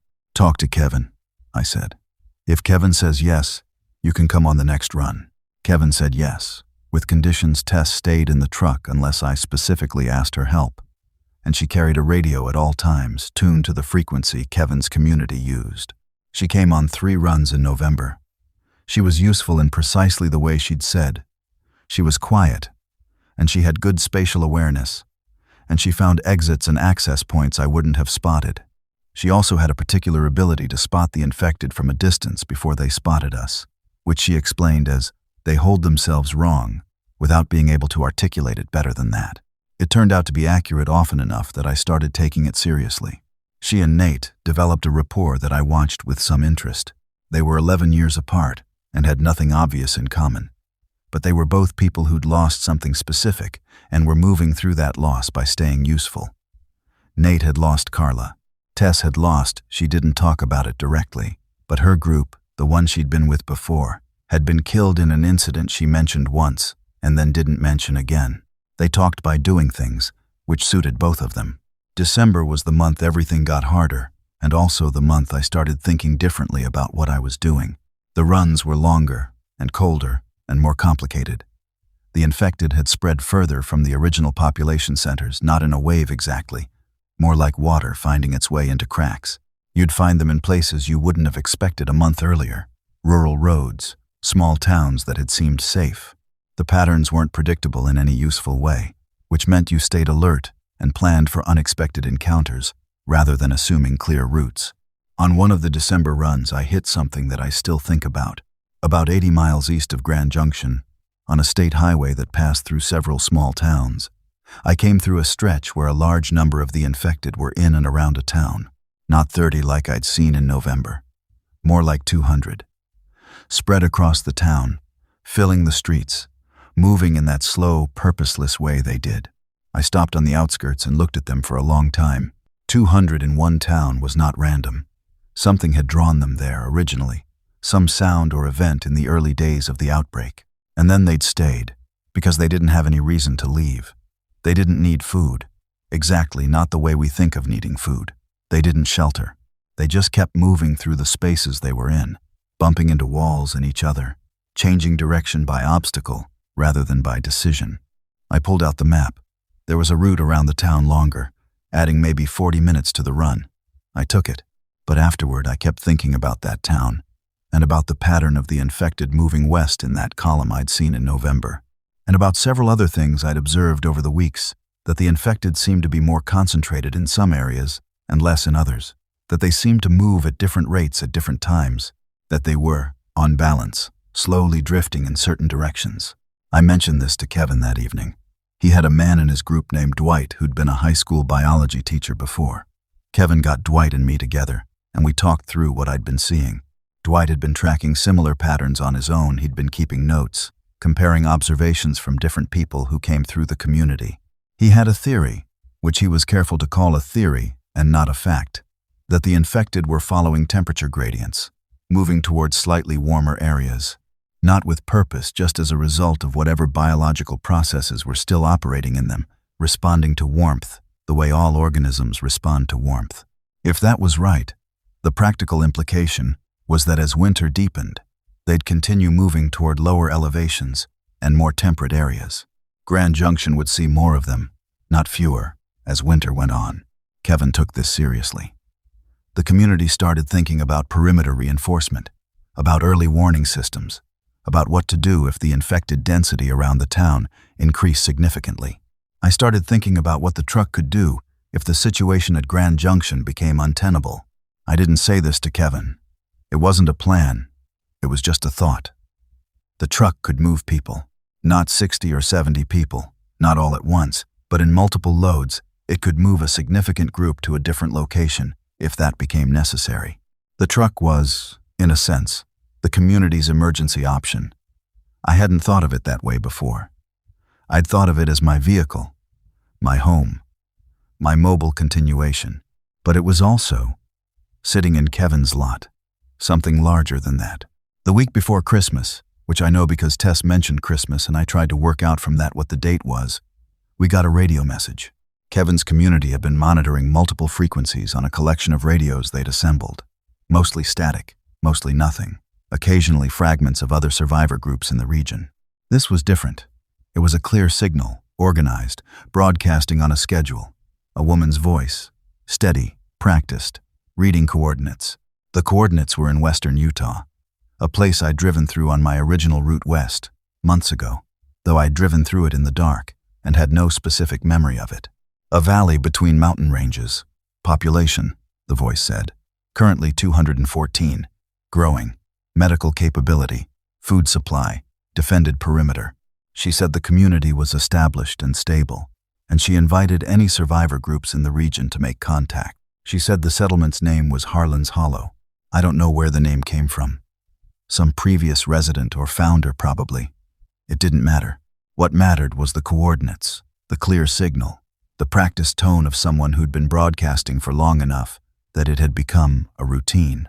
Kevin spent 3 days trying to make two-way contact. He finally did it with a high-powered CB setup that Dwight and another man in the community had been working on since November. They got through on the 4th attempt. The woman's name on the other end was Gail Pedersen, and she ran something she called the coordination desk, which meant she was the person who talked to incoming groups and assessed them. Gail talked to Kevin for 2 hours the first time they made contact. She asked detailed questions about the Grand Junction community numbers, resources, skill sets, situation. Kevin answered all of them honestly. Gail seemed to assess honesty as a positive quality, which Kevin said you could tell from the way her questions shifted after the first 20 minutes, from interrogatory to something more like interested. Harlan's Hollow was, by Gail's description, real. It had started as a ranch operation owned by a man named Earl Harlan, who'd had the foresight or good fortune to be heavily stocked and prepared before the outbreak, and who'd opened his ranch to the early wave of survivors who'd found it. Earl Harlan himself had died of a heart attack in month 2, which was a grim irony. Survived the outbreak, didn't survive his own cardiovascular system, but the community he'd unintentionally founded had kept going. They had a doctor, an actual doctor, a family physician named Sorensen, who'd been visiting a colleague in the area when the outbreak hit, and who'd been at the ranch ever since. They had greenhouses. They had a functioning water system from a natural spring. They had 214 people, and growing. Kevin wanted to send a delegation, a small group, to go to Harlan's Hollow, meet with the community, understand the situation firsthand. He was thinking about whether the two communities should be formally linked, whether there was a way to structure a regional network of survivor groups. He asked me to drive the delegation. Of course he did. There was one truck capable of making the trip, and I was the one who drove it. I said I'd think about it. I thought about it for 2 days. The trip to Harlan's Hollow was roughly 350 miles through mountain terrain in December. In normal conditions, it would be a 6-hour drive. In current conditions, it could take 2 days and might not be possible at all if the mountain passes were closed with snow. I'd have to assess the passes before committing to a route, and I'd have to plan for 2 or 3 days, minimum, probably more. The delegation Kevin wanted to send was 3 people: himself, Dwight, and a woman named Faye Gunderson, who'd joined the community 6 weeks earlier and who'd been a social worker before the outbreak. Kevin's reasoning was solid: Dwight for the scientific, practical assessment, Faye for the people evaluation, himself for the leadership decision-making. I said yes. Nate said he was coming. Tess said she was coming. Kevin looked at Tess. You're 16 years old. In 2 weeks, I'm 16. That's not how that works. I've done 20 runs with Garrett. I know how to work the radio, and I know how to identify infected at distance, and I know the truck systems well enough to help with road problems. Do you have someone else who does all those things? Kevin looked at me. I didn't say anything because she wasn't wrong. Fine, he said. We left on a Tuesday morning, December something, with full tanks and 4 days of food, and Kevin's delegation in the cab and the sleeper. 7 people in a truck cab designed for 2. It was tight, it was uncomfortable, and nobody complained because we'd all been in worse situations than uncomfortable. The first day we drove southwest, avoiding the route east and keeping to the highways I'd mapped over the preceding weeks. The infected density was manageable. We were seeing fewer large groups on the roads than I'd feared, possibly because of the cold keeping them less mobile, possibly Dwight's temperature theory in action. The ones we encountered were slower in the cold, their movement patterns more sluggish. It didn't make them less dangerous. Exactly a bite is a bite, regardless of how fast they're moving, but it made navigating around them easier. The second day, we hit the mountain section. The passes were the question mark. I'd been watching weather on whatever radio signals we could get, and the forecast had been cold, but dry for the preceding week. The passes were snow-packed from earlier storms, but not actively snowing, and the road surfaces were better than I'd feared. Somebody, somewhere, had been maintaining them, at least partially. There were signs of recent tire tracks on the highway surface, multiple vehicles, more traffic than I'd have expected, which itself was information. We crossed the first pass at a crawl. I had tire chains on by the time we started climbing, which added a complication to the driving but was necessary. The view from the top of the pass, when we got there, was clear enough that you could see 100 miles in each direction. The mountains white and brown, and the sky that particular winter blue that you get at altitude. Nobody said anything for a minute. We just looked at it. The second pass was lower and less technical. We cleared it by mid-afternoon. Harlan's Hollow was in a valley below the second pass, and when we came down the switchback descent and the valley spread out below us, the first thing I noticed was the smoke from the chimneys. Multiple chimneys. Organized, distinct trails of smoke from multiple structures. Not the gray drift of a single fire, but the purposeful exhaust of a settlement with multiple heated buildings. The second thing I noticed was the fence line. They'd built a perimeter wire and posts, not impenetrable but clearly deliberate, clearly maintained, running along the valley floor and up the hillsides to natural barriers where the terrain made building easier. It enclosed what looked like 20 or 30 structures, some original ranch buildings, some additions. There was a guard post at the valley entrance. 2 people, dressed for the cold, with rifles, not aggressive. They'd clearly seen the truck coming down the switchback for the last 20 minutes and had had time to prepare. One of them raised a hand, palm out. I stopped. A walkie-talkie conversation later and we were waved through. I drove the truck into Harlan's Hollow and stopped in the central yard between what appeared to be the main ranch house and a large barn that had been converted into what I would later learn was their medical center, storage facility, and community meeting space. Gail Pedersen was waiting for us. She was 57, gray-haired, with reading glasses pushed up on her forehead and the kind of organized calm that comes from managing many people's many problems for several months. She shook Kevin's hand and then mine, looked at Tess, and said, "You drove from Grand Junction, that's 300 miles in December. Good to meet you." We spent 2 days at Harlan's Hollow. I'll try to describe it accurately rather than dramatically, because the dramatic version would be too easy and probably wouldn't tell you anything true. It was functioning. That's the core fact. 214 people. It had grown to 222 in the 2 days we were there. As a family group arrived from the south, we're managing to live in something that looked like a settlement. The medical situation was limited to what Dr. Sorensen could do with what she had, which was less than ideal, but she was competent, and she'd been improvising with available materials in ways that were genuinely creative. The food supply was tighter than Gail let on initially. The greenhouses were producing, but not at the rate they needed, and the stored food from before the outbreak was going to run out before spring, unless they significantly increased production or significantly decreased consumption, or both. The water system worked. The heating worked in the main buildings. The perimeter held, mostly, with 1 or 2 incidents a week, of the infected breaching it somewhere and needing to be dealt with. The problems were real. They weren't insurmountable. What Gail wanted from Kevin's community was what Kevin's community had, and that Harlan's Hollow didn't. Mobility. The truck. A supply network.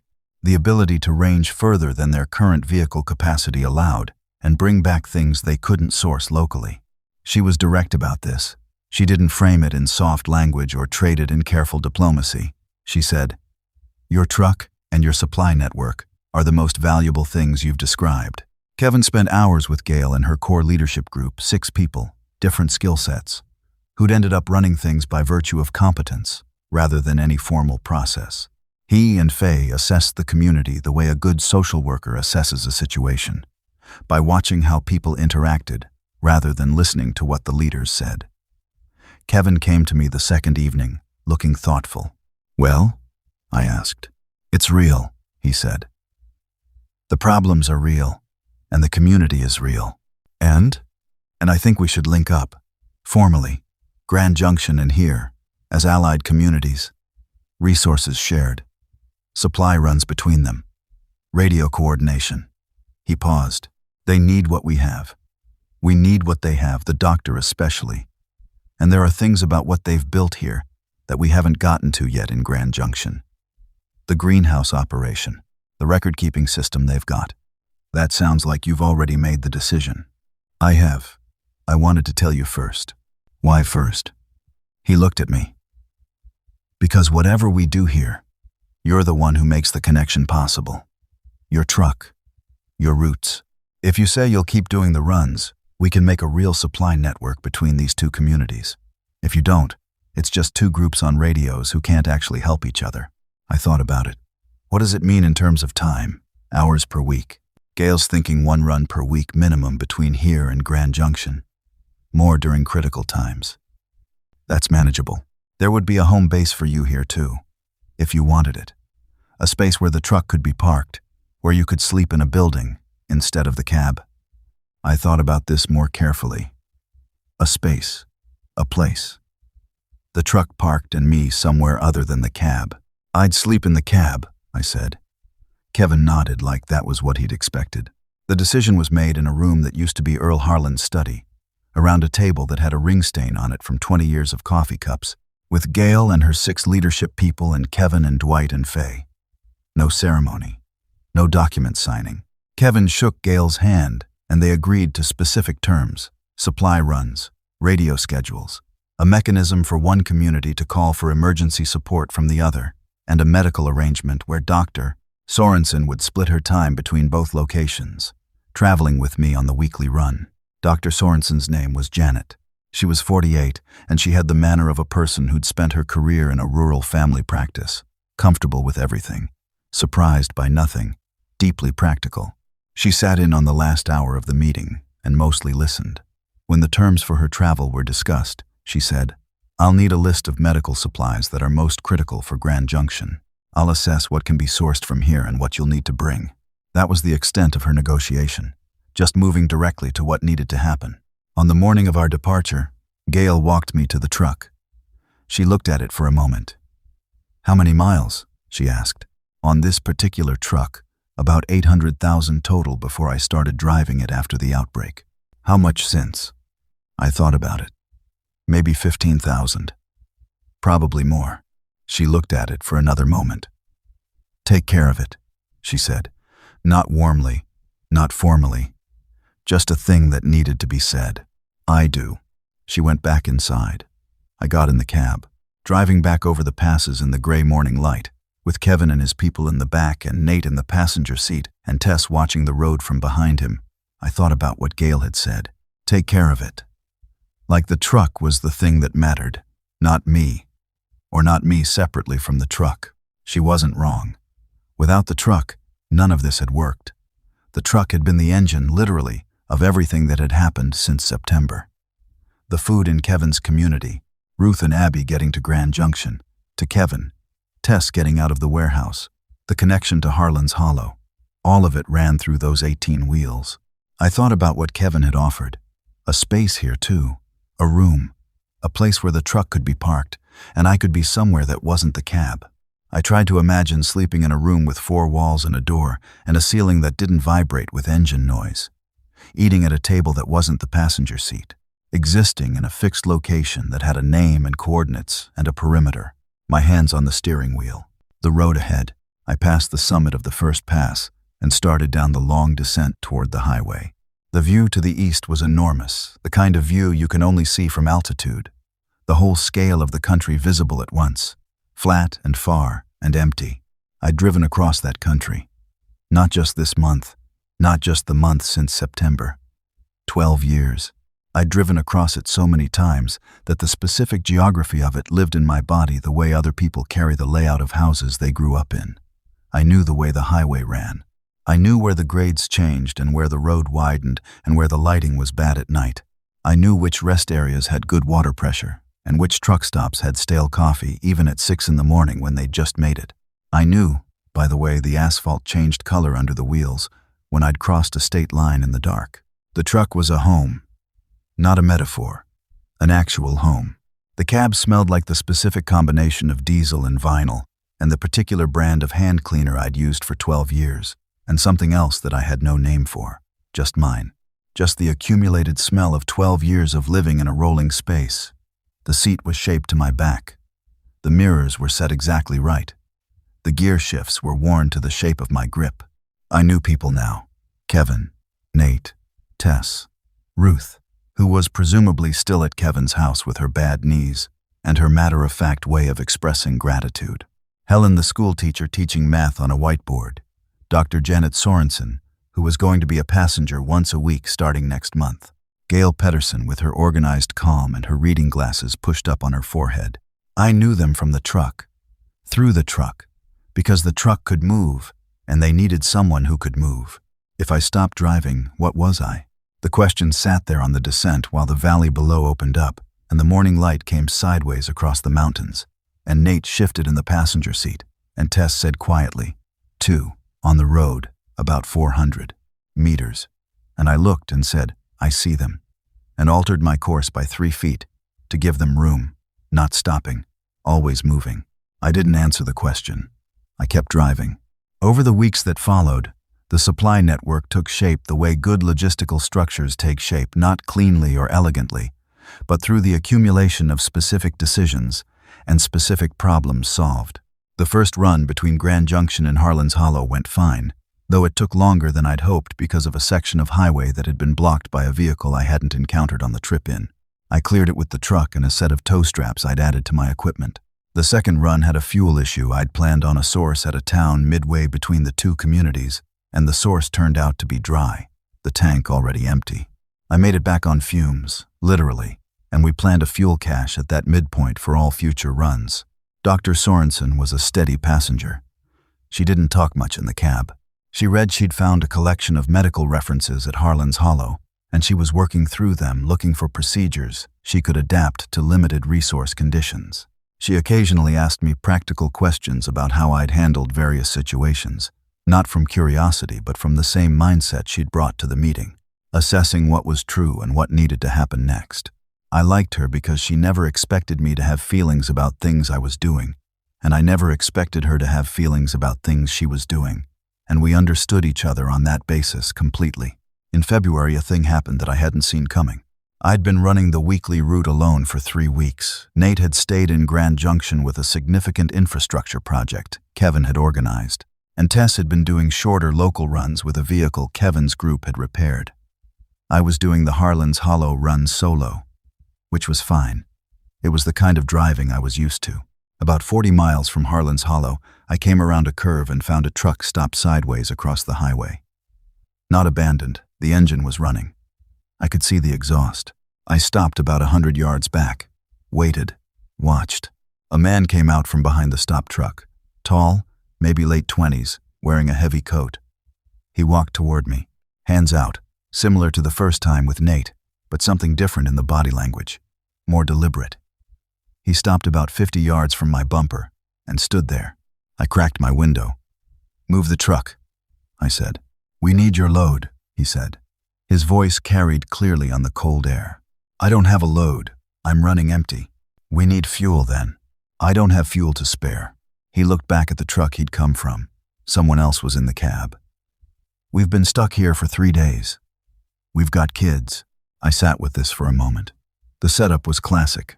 Stop a vehicle, claim distress, take what you can.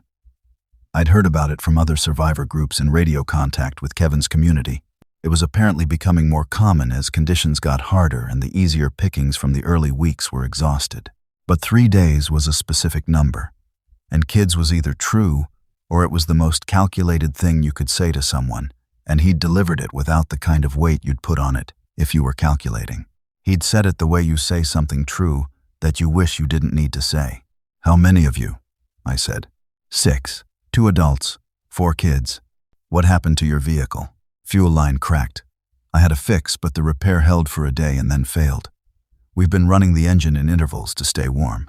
A cracked fuel line was a real and specific problem. Not a vague mechanical failure, a cracked fuel line. "How old are the kids?" 14, 12, 11, and... He paused. 8 months. An 8-month-old. Either that was the most calculated thing you could add to a distress claim, or it was true. "Step back from the truck," I said. "Go to the side of the road. All of you." He looked at me for a moment. Then he went back to his truck. 3 adults came out him, a woman, and an older teenager who'd been driving, and 3 kids, one of them held by the woman, one of them 8 months old, wrapped in a blanket, the woman holding it with both arms. I got out of my cab and walked to their truck. The engine was running. The fuel line was cracked. I could see the stain of leaked diesel on the road below the truck. Could see the repair attempted and failed.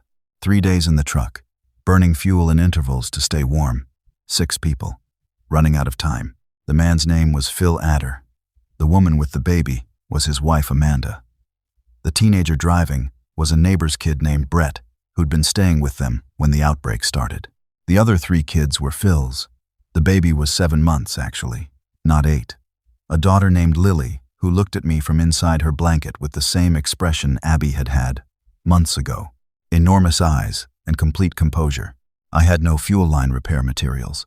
What I had was a jerry can of diesel in the trailer. I carried one as emergency backup and enough working knowledge of fuel line repairs to know that the cracked section needed to be cut and bridged with a connector, which required a connector, which I did not have. What I did have was 4 feet of flexible tubing from a piece of equipment I'd salvaged weeks ago and hadn't yet used. Nate had added it to the trailer supplies when he found it, on the theory that tubing was always useful. He'd been right. I jury-rigged a bypass around the cracked section, clamped it with 2 hose clamps from the toolkit, checked it for seal, ran the engine. It held. It was going to hold for maybe 200 miles, and then it needed a real fix, but 200 miles was enough.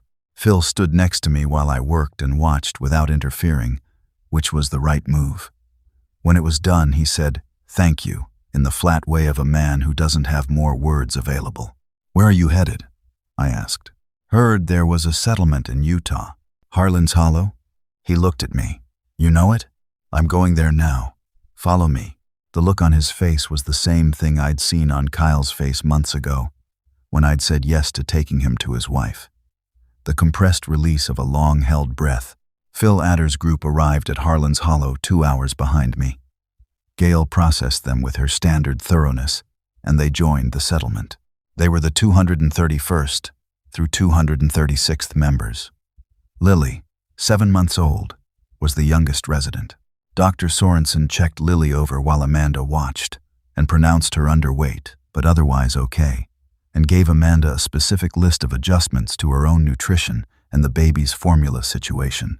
Amanda sat in the clinic space in the converted barn and listened to all of it, and then put her head down and cried in a way that was clearly the release of a very long accumulation. I drove back to Grand Junction the next morning. Solo. The highway. Quiet in the winter dawn. At some point in February or March, I'd stopped tracking dates precisely. I started carrying a notebook. Not as a journal exactly, more as a record of the routes, the fuel sources, the condition of the roads, the locations of supply caches, the safe waypoints, the infected density observations, practical information, logistical documentation. Dwight pointed out one evening when I was updating it that what I was making was essentially an atlas. A current atlas of the situation between Grand Junction and Harlan's Hollow and the surrounding areas, annotated with survival-relevant information. He thought it should be copied and shared, that both communities should have the same information. He was right, and we did that. I dictated, and he and Tess transcribed. 2 copies. The atlas grew. As the weeks went on and conditions changed and new routes were discovered and old ones became compromised, the atlas updated. Other people contributed observations they'd made on their own trips. It became something that the community used and maintained, rather than something I'd started. I thought of it as the truck's logbook, the truck's memory, which was also mine. By spring, real spring, March into April, the temperature finally coming up, and the mountain passes becoming reliably negotiable, the supply network had expanded. 2 communities had become 3. A group in a small town south of Harlan's Hollow had made radio contact with Gail and been incorporated into the network in a more informal way, trading agricultural surplus for other goods. A family operation in a fertile valley that had been running on its own for months was now in regular contact and occasional trade. The infected hadn't disappeared. I want to be clear about that. The situation hadn't resolved. The world was still profoundly broken in ways that weren't going to be fixed by any of what we were doing. But there was something that looked like not recovery, that was too large a word, but the beginning of structure. The beginning of the thing that comes after chaos. I kept driving. In April, I came back from a run to Harlan's Hollow to find Nate waiting by the truck in a way that told me something had happened. He had a particular stillness when things were serious. A particular quality of standing in one place. "What is it?" I said. "Kevin got news about Pauline," he said. "My sister." I stopped walking. "She's in a group in Ohio, a survivor community near Columbus." He paused. "She's alive. She's been alive. Kevin's been trying to run it down for 2 weeks. He didn't tell you because he wasn't sure, and he didn't want to say something and have it be wrong." I stood there for a moment. "How sure are we?" I said. "Kevin's group got communication from a network out of Columbus on the radio last week. They made contact. There's a woman named Pauline Howell Briggs, 39 years old, who's part of the Columbus group. Her husband Tom is with her. 2 kids." He paused again. "Kevin asked them to confirm it was her. They had her describe the truck, what it looked like, what you looked like," she said. He stopped. "What did she say?" "She said you'd be the last person on earth to stop driving." I looked at the truck for a moment. The cab with the small dent in the front passenger corner where I'd clipped a barrier on a dark highway in November. The tires, the fourth set I'd put on since September. The trailer with its new scrapes and patched sections and the bracket on the door that Nate had welded back on after it cracked. The diesel stains on the running boards, the road atlas on the dash, open to whatever state I'd been in last. "She's not wrong," I said. "Kevin wants to see you," Nate said. Kevin had the Columbus community's radio frequency and contact window times. He'd already established a protocol they broadcast on a schedule twice a day, morning and evening. Kevin's radio operator had been making contact, and the Columbus group, which called itself the Broad Street Assembly, had been responsive and careful and consistent. They had 400 people. They had a doctor, 2 nurses, and a dentist. They had a food operation running on the grounds of a former university campus with good agricultural space. They were south of the worst of the Columbus outbreak zone, and they'd been building for 6 months. And they had Pauline. I talked to Kevin about what this meant logistically. Columbus to Grand Junction was roughly 1,500 miles. Under current conditions, with the highways the way they were, it was probably a 4-day drive minimum, possibly 6 or 7 depending on what you hit. The mountain sections alone would cost 2 days. I couldn't make that drive, and also keep the supply routes between Grand Junction and Harlan's Hollow running. There wasn't enough of me. Kevin had already thought about this. He had a proposal.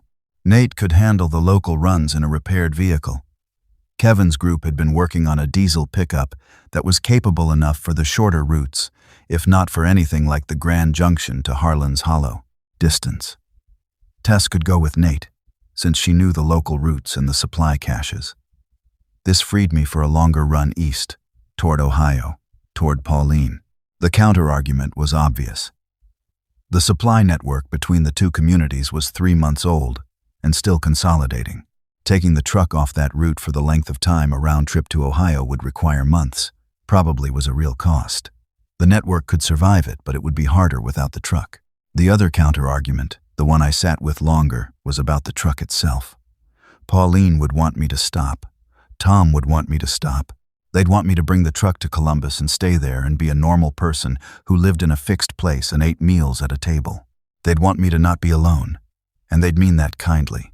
They'd mean it out of love, and they wouldn't be entirely wrong to want it. But they'd also be asking me to be something I no longer was. Kevin knew this. I could tell from the way he presented the options, not as emotional choices, but as logistical ones, which was the right framing for me. He laid out what the truck could do, what the routes needed, what the risk and cost of each option was, and he left the decision where it belonged. "How long since you've slept somewhere other than the cab?" he asked me once, in passing, not quite looking at me. I thought about it honestly. The 4 days in Grand Junction, the 2 days at Harlan's Hollow when we made first contact, a handful of other nights in buildings during especially cold stretches. "Not much," I said. "You could stay," he said, not pressuring, just saying it. "I know." He waited. "I'm not done yet," I said, and heard Nate's voice saying the same thing months ago, and understood now in a way I hadn't completely then what it meant. Not done with what? With moving. With being the thing that connected the fixed places to each other. With being the one who knew where the fuel was and what the roads looked like, and how to get from here to there when everywhere looked the same kind of broken. I drove to Columbus. It took 7 days. I won't go through all of it, the route changes. The bad stretch of highway in Indiana, where I had to spend a full day working around a section that was impassable with the truck and required 3 separate detours. The group of survivors I encountered in a rest area in Illinois who were heading west and whom I spent 2 hours talking to about what they'd find when they got there. I gave them Kevin's radio frequency. I gave them directions to Harlan's Hollow. They had 2 vehicles, and one of them had enough fuel for the trip if they found one fill along the way, and I told them where to find it. Kept moving. The Broad Street Assembly's perimeter was on the south edge of Columbus. The university campus fencing reinforced with chain link and concrete barriers. They'd cleared a significant radius around the campus, and their outer perimeter was patrolled. I pulled up to the main gate on a Tuesday afternoon. A Tuesday. I'd lost track until I worked it out on the drive and realized it was Tuesday. And I thought about Carl and his Tuesday morning calls for a moment, and then let it go. They were expecting me. Kevin's radio operator had given them an estimated arrival window, and they'd been watching for the truck. The gate opened. I drove in. Pauline was standing in the yard inside the gate. She was thinner than when I'd last seen her, which had been over a year ago, the Christmas before, at a family gathering I almost hadn't attended because I'd had a run scheduled and had to move it. She was wearing a canvas jacket and jeans, and her hair was different, shorter, and she had lines in her face that hadn't been there before. She was standing very still, with her arms crossed in front of her, watching the truck come through the gate, and she looked like herself, and like a version of herself that had been through something. And I thought about the sound of 14 missed calls on my phone in a rest area in Missouri on a Wednesday morning, which I still thought about. I stopped the truck and got down from the cab. She uncrossed her arms and walked to me, and we stood there for a moment. "You drove that all the way from Colorado," she said. "Yeah, in December, and other times." She looked at the truck again, the road atlas still visible on the dash through the windshield, the dent in the passenger corner, the running boards. "It looks like it's been through something," she said. "It has." She looked at me. "So do you." I didn't say anything. "Tom's inside," she said. "Kids are in school. They do school here. They've got it set up. You should come inside." I looked at the truck for a moment. Then I looked at the campus buildings and the people moving around, and the smoke from the heating systems, and the organized life of 400 people who had decided to stop somewhere and build something. "Give me a few minutes," I said. She understood, or she understood enough to not push it. She went back toward the building, and I got back in the cab and sat there. I pulled out the logbook, the atlas, the record of routes and fuel caches and road conditions and supply notes. I opened it to the current page and wrote down the date, the mileage, the location, standard notation, the same thing I'd been doing for months. Broad Street Assembly, Columbus, Ohio. Perimeter secure. Population 400 plus. Medical, 1 MD, 2 RN, 1 DDS. Agriculture, active, university grounds. Fuel situation, unknown. Assess. Road conditions from west. See notes, pages 47 to 52. I closed the logbook. Outside the windshield, the campus was its own small world. People with purposes. A kid, maybe 11, running across the yard with something in his hand. A woman hanging something from a line strung between two posts. A man on the roof of a building, doing something with what looked like a solar panel. Pauline had disappeared inside. She knew I'd come in. She knew I wasn't leaving yet. She'd always known me better than most people, which was something I'd taken for granted for 43 years, and was now, sitting in the cab in the center of a world I no longer recognized, deciding to stop taking for granted. I sat there for a while longer, not deciding anything, just sitting. The engine had been off since I parked, but the cab still held the warmth from the drive, the specific warmth of a moving cab that was also a familiar warm, the smell of the vinyl and the diesel and the 12 years of roads. I thought about Gail saying, "Take care of it." I thought about Kevin saying, "You could stay." I thought about Nate saying, "I'm not done yet," and meaning something that I now understood differently after 7 days of driving east and watching the country through a windshield and stopping at a rest area in Illinois to talk to a group of strangers and give them directions and a radio frequency and a location to find when they got west. I thought about Phil Adder's daughter Lily, 7 months old, looking at me from inside a blanket on a frozen highway in February. I thought about Tess saying they hold themselves wrong, meaning the infected, meaning she'd found a way to see clearly even after 9 days alone in a warehouse when she was 15 years old. I thought about the atlas in my lap, annotated and updated and copied twice, now carried by 2 communities who were using it to stay alive. The truck was a home. It was also a tool. Both things were true at the same time, and they didn't cancel each other out. I got out of the cab, locked it out of habit, and walked toward the building where Pauline had gone. Tom was there, shaking my hand with both of his, the way men do when they don't have the right words. The kids were quieter than I remembered them. They'd been through something too, these kids, and they were 12 and 9 now, and looked older than that in the specific way kids look older after they've seen things. We ate dinner together, the 4 of them and me, in the university's converted dining hall, where 400 people ate at tables that had once held freshman orientation events and faculty luncheons and the ordinary business of a world that no longer existed. The food was good. Not abundant, but good. Beans and roasted vegetables from the campus greenhouses, and a kind of flatbread that the bakers had apparently figured out with limited equipment. Pauline talked about the early weeks. I listened. Tom talked about how they'd made it south from their neighborhood before the worst of it. I listened. The kids ate and occasionally said something and went back to eating. It was the most normal meal I'd had in 8 months. Afterward, Pauline asked if I was staying. I looked at her. "You can stay," she said. "They need drivers here.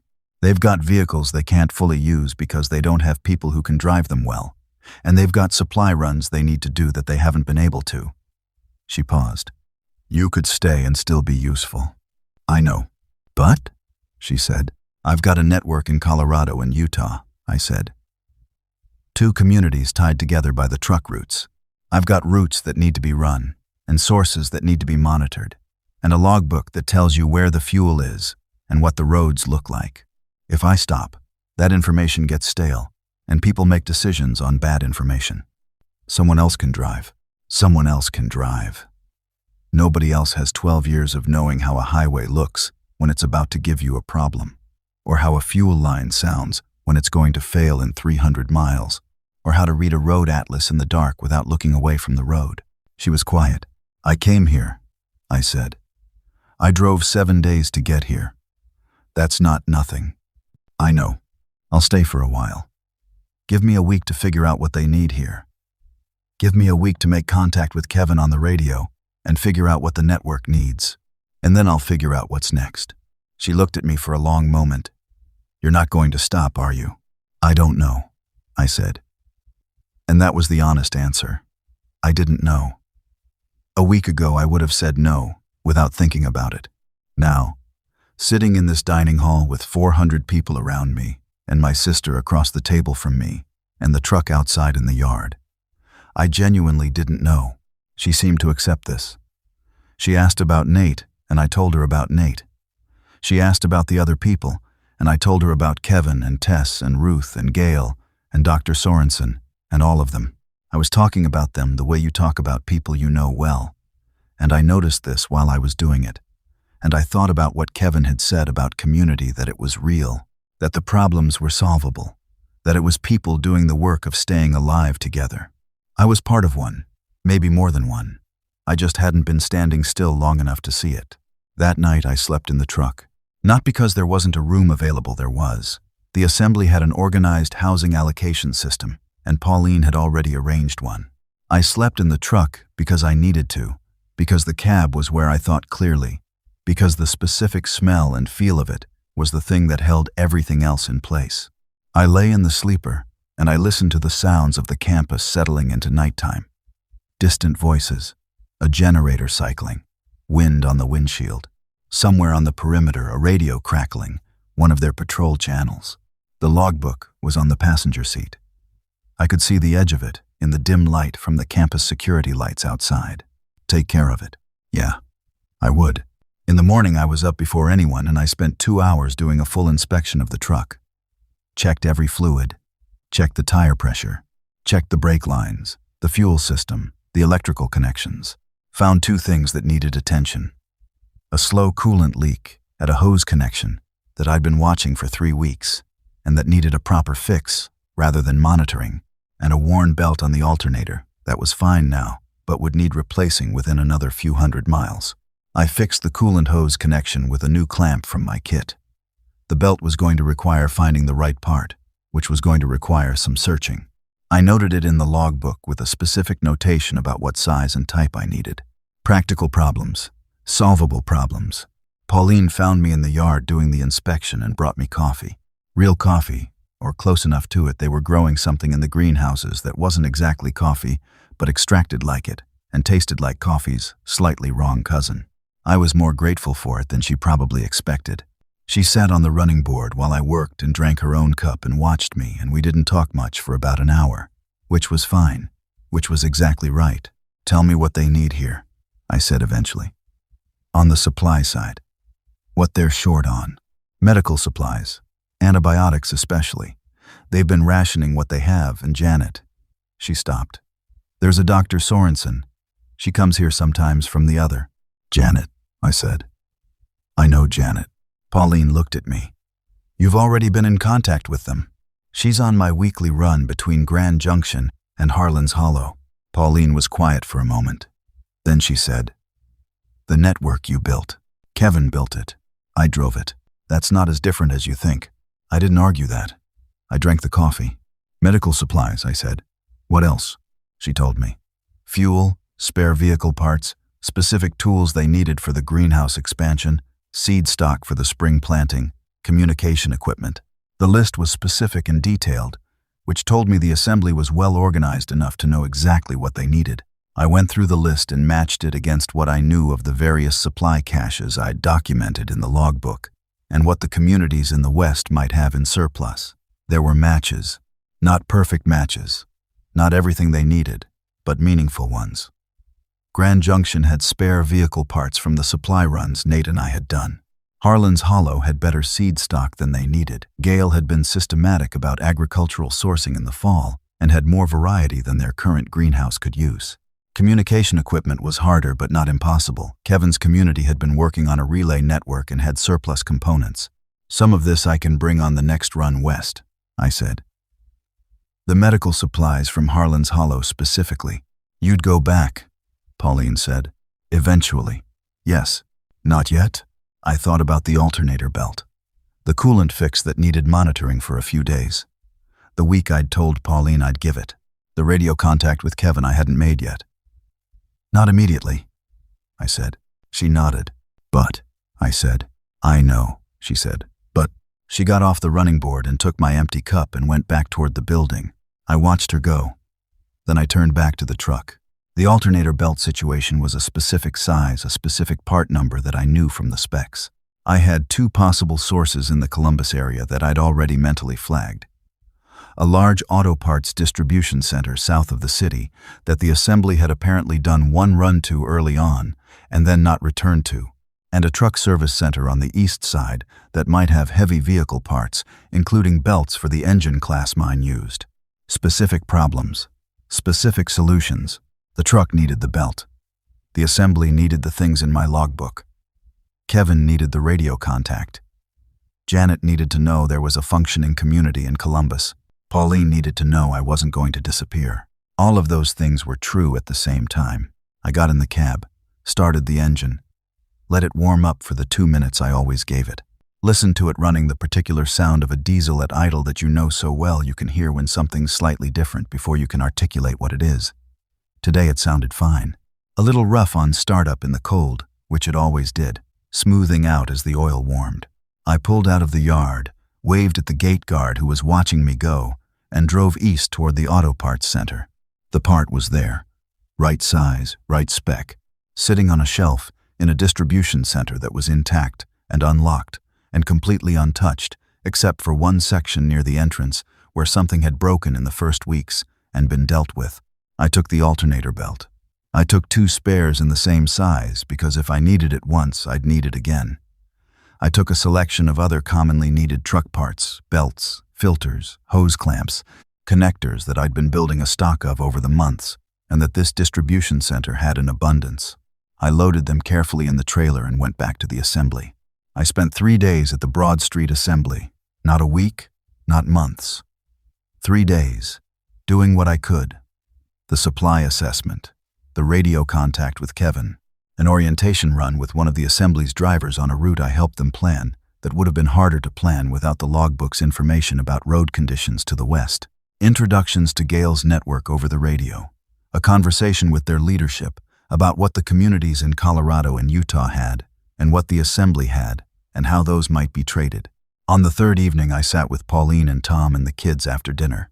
The kids were asleep by 9. Tom said goodnight around 10. He had an early morning. He was working on the campus's water system. Pauline and I sat in the kitchen with the last of the almost coffee and the kind of quiet that you can only have with someone you've known your whole life.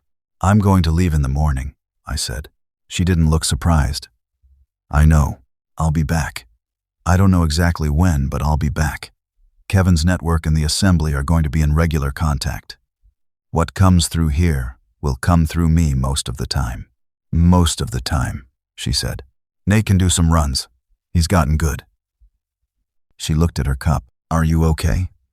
I thought about this honestly. I think so. Different than okay used to mean. Yeah, she said. Me too. We sat for a while. Pauline, I said. She looked up. I was asleep when you called, I said. All 14 times. I was asleep, and I didn't. I know, she said. I know you were. I should have. You were driving, she said. You were doing your job. That's what you were doing. She paused. And then you weren't doing a job anymore, and you still kept driving. And here you are, with a logbook full of fuel caches and a network that connects 4 communities. And, she stopped. I'm not mad at you, Garrett. I'm really not. I sat with that. Okay, I said. Okay, she said. In the morning I was in the cab before sunrise. I'd left a copy of the relevant sections of the logbook with the Assembly's coordination team. I'd left Kevin's frequency and contact windows. I'd left a list of what the Assembly needed and what I thought the Western communities could provide, and when roughly those items might be available. I had a full tank. The alternator belt was new and right. The coolant fix was holding. The trailer was carrying a load. Again, supplies the Assembly had said they could spare for the Western communities. Things Harlan's Hollow specifically needed that the Assembly had in surplus. A real load. The trailer had been empty too long. Pauline came out to the yard when I started the engine. She stood by the front of the truck and I rolled the window down. Come back, she said. I will, I said. She stepped back. I put the truck in gear. The gate opened. I drove through it. The guard on the morning shift, a young woman with red hair and a rifle on her shoulder, watched me go. She raised a hand. I raised mine. I drove west. The highway opened up ahead of me. The Columbus suburbs giving way to farmland and then to open country. The morning was gray and still. The kind of morning where the light comes in flat and slow, and the shadows are soft. The road had its problems. I'd noted them in the logbook on the way in, and I navigated them on the way out without thinking. Just the accumulation of 12 years and 8 more months of knowing how a road speaks if you're paying attention. I picked up Kevin's broadcast on the radio outside of Indianapolis. Not Kevin himself, his radio operator. A young man named Grant, who'd been an engineering student before, and who'd gotten good at radio work in the months since. Grant's voice was steady and organized, reading through the day's information for anyone on the network who was listening. Road conditions on the main western routes, fuel cache status at the midpoints, weather coming from the northwest. I clicked the CB twice, the signal we used for truck en route. Grant acknowledged with the same 2 clicks. No words needed, just information, efficiently exchanged. I drove through Indiana and into Illinois. The road was mine. The load was real. The alternator was charging properly, and the engine temperature was steady, and the fuel consumption was exactly what I expected from the current weight.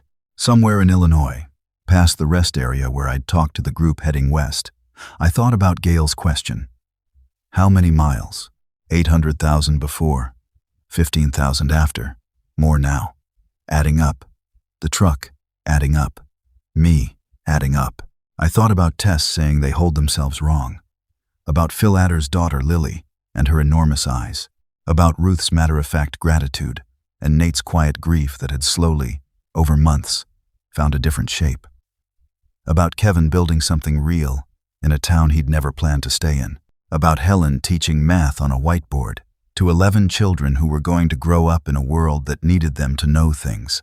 About Pauline's face when I said I'll be back. About the specific way she'd accepted that. Not without cost, not without wishing things were different, but accepting it because she understood who I was and who I'd always been and hadn't asked me to be otherwise. The truck was my home. I'd known that for months. What I understood now, driving west into the winter morning with a real load and a network of real people behind me and ahead of me, was that home isn't just where you sleep or where your stuff is. Home is the thing you're organized around, the thing that holds everything else in place. The road ahead was long. The passes were waiting in Colorado. Janet Sorensen would be expecting the run. Kevin would want the radio report. Nate and Tess would want to know what Columbus was like. The engine ran. The wheels turned. The miles accumulated in the logbook in my handwriting. Route by route. Fuel cache by fuel cache. Problem solved by problem solved. Person carried from one place to another. I drove. Somewhere in Missouri, the sun came through the clouds for the first time in 3 days and hit the windshield at an angle that lit up the cab completely. The road atlas on the dash, and the thermos in the cup holder, and the logbook on the passenger seat, and my hands on the wheel. The same hands that had gripped this wheel in September on a highway outside Kansas City on a Wednesday morning when the world was different, and that had gripped it on a frozen highway in February while I pumped 60 gallons of diesel by hand into a tank that needed it, and that had handed a folding knife back to a 15-year-old girl in a warehouse and said, "Come on, get in the truck." The sun stayed out for about 40 minutes. Then the clouds came back in. I kept driving,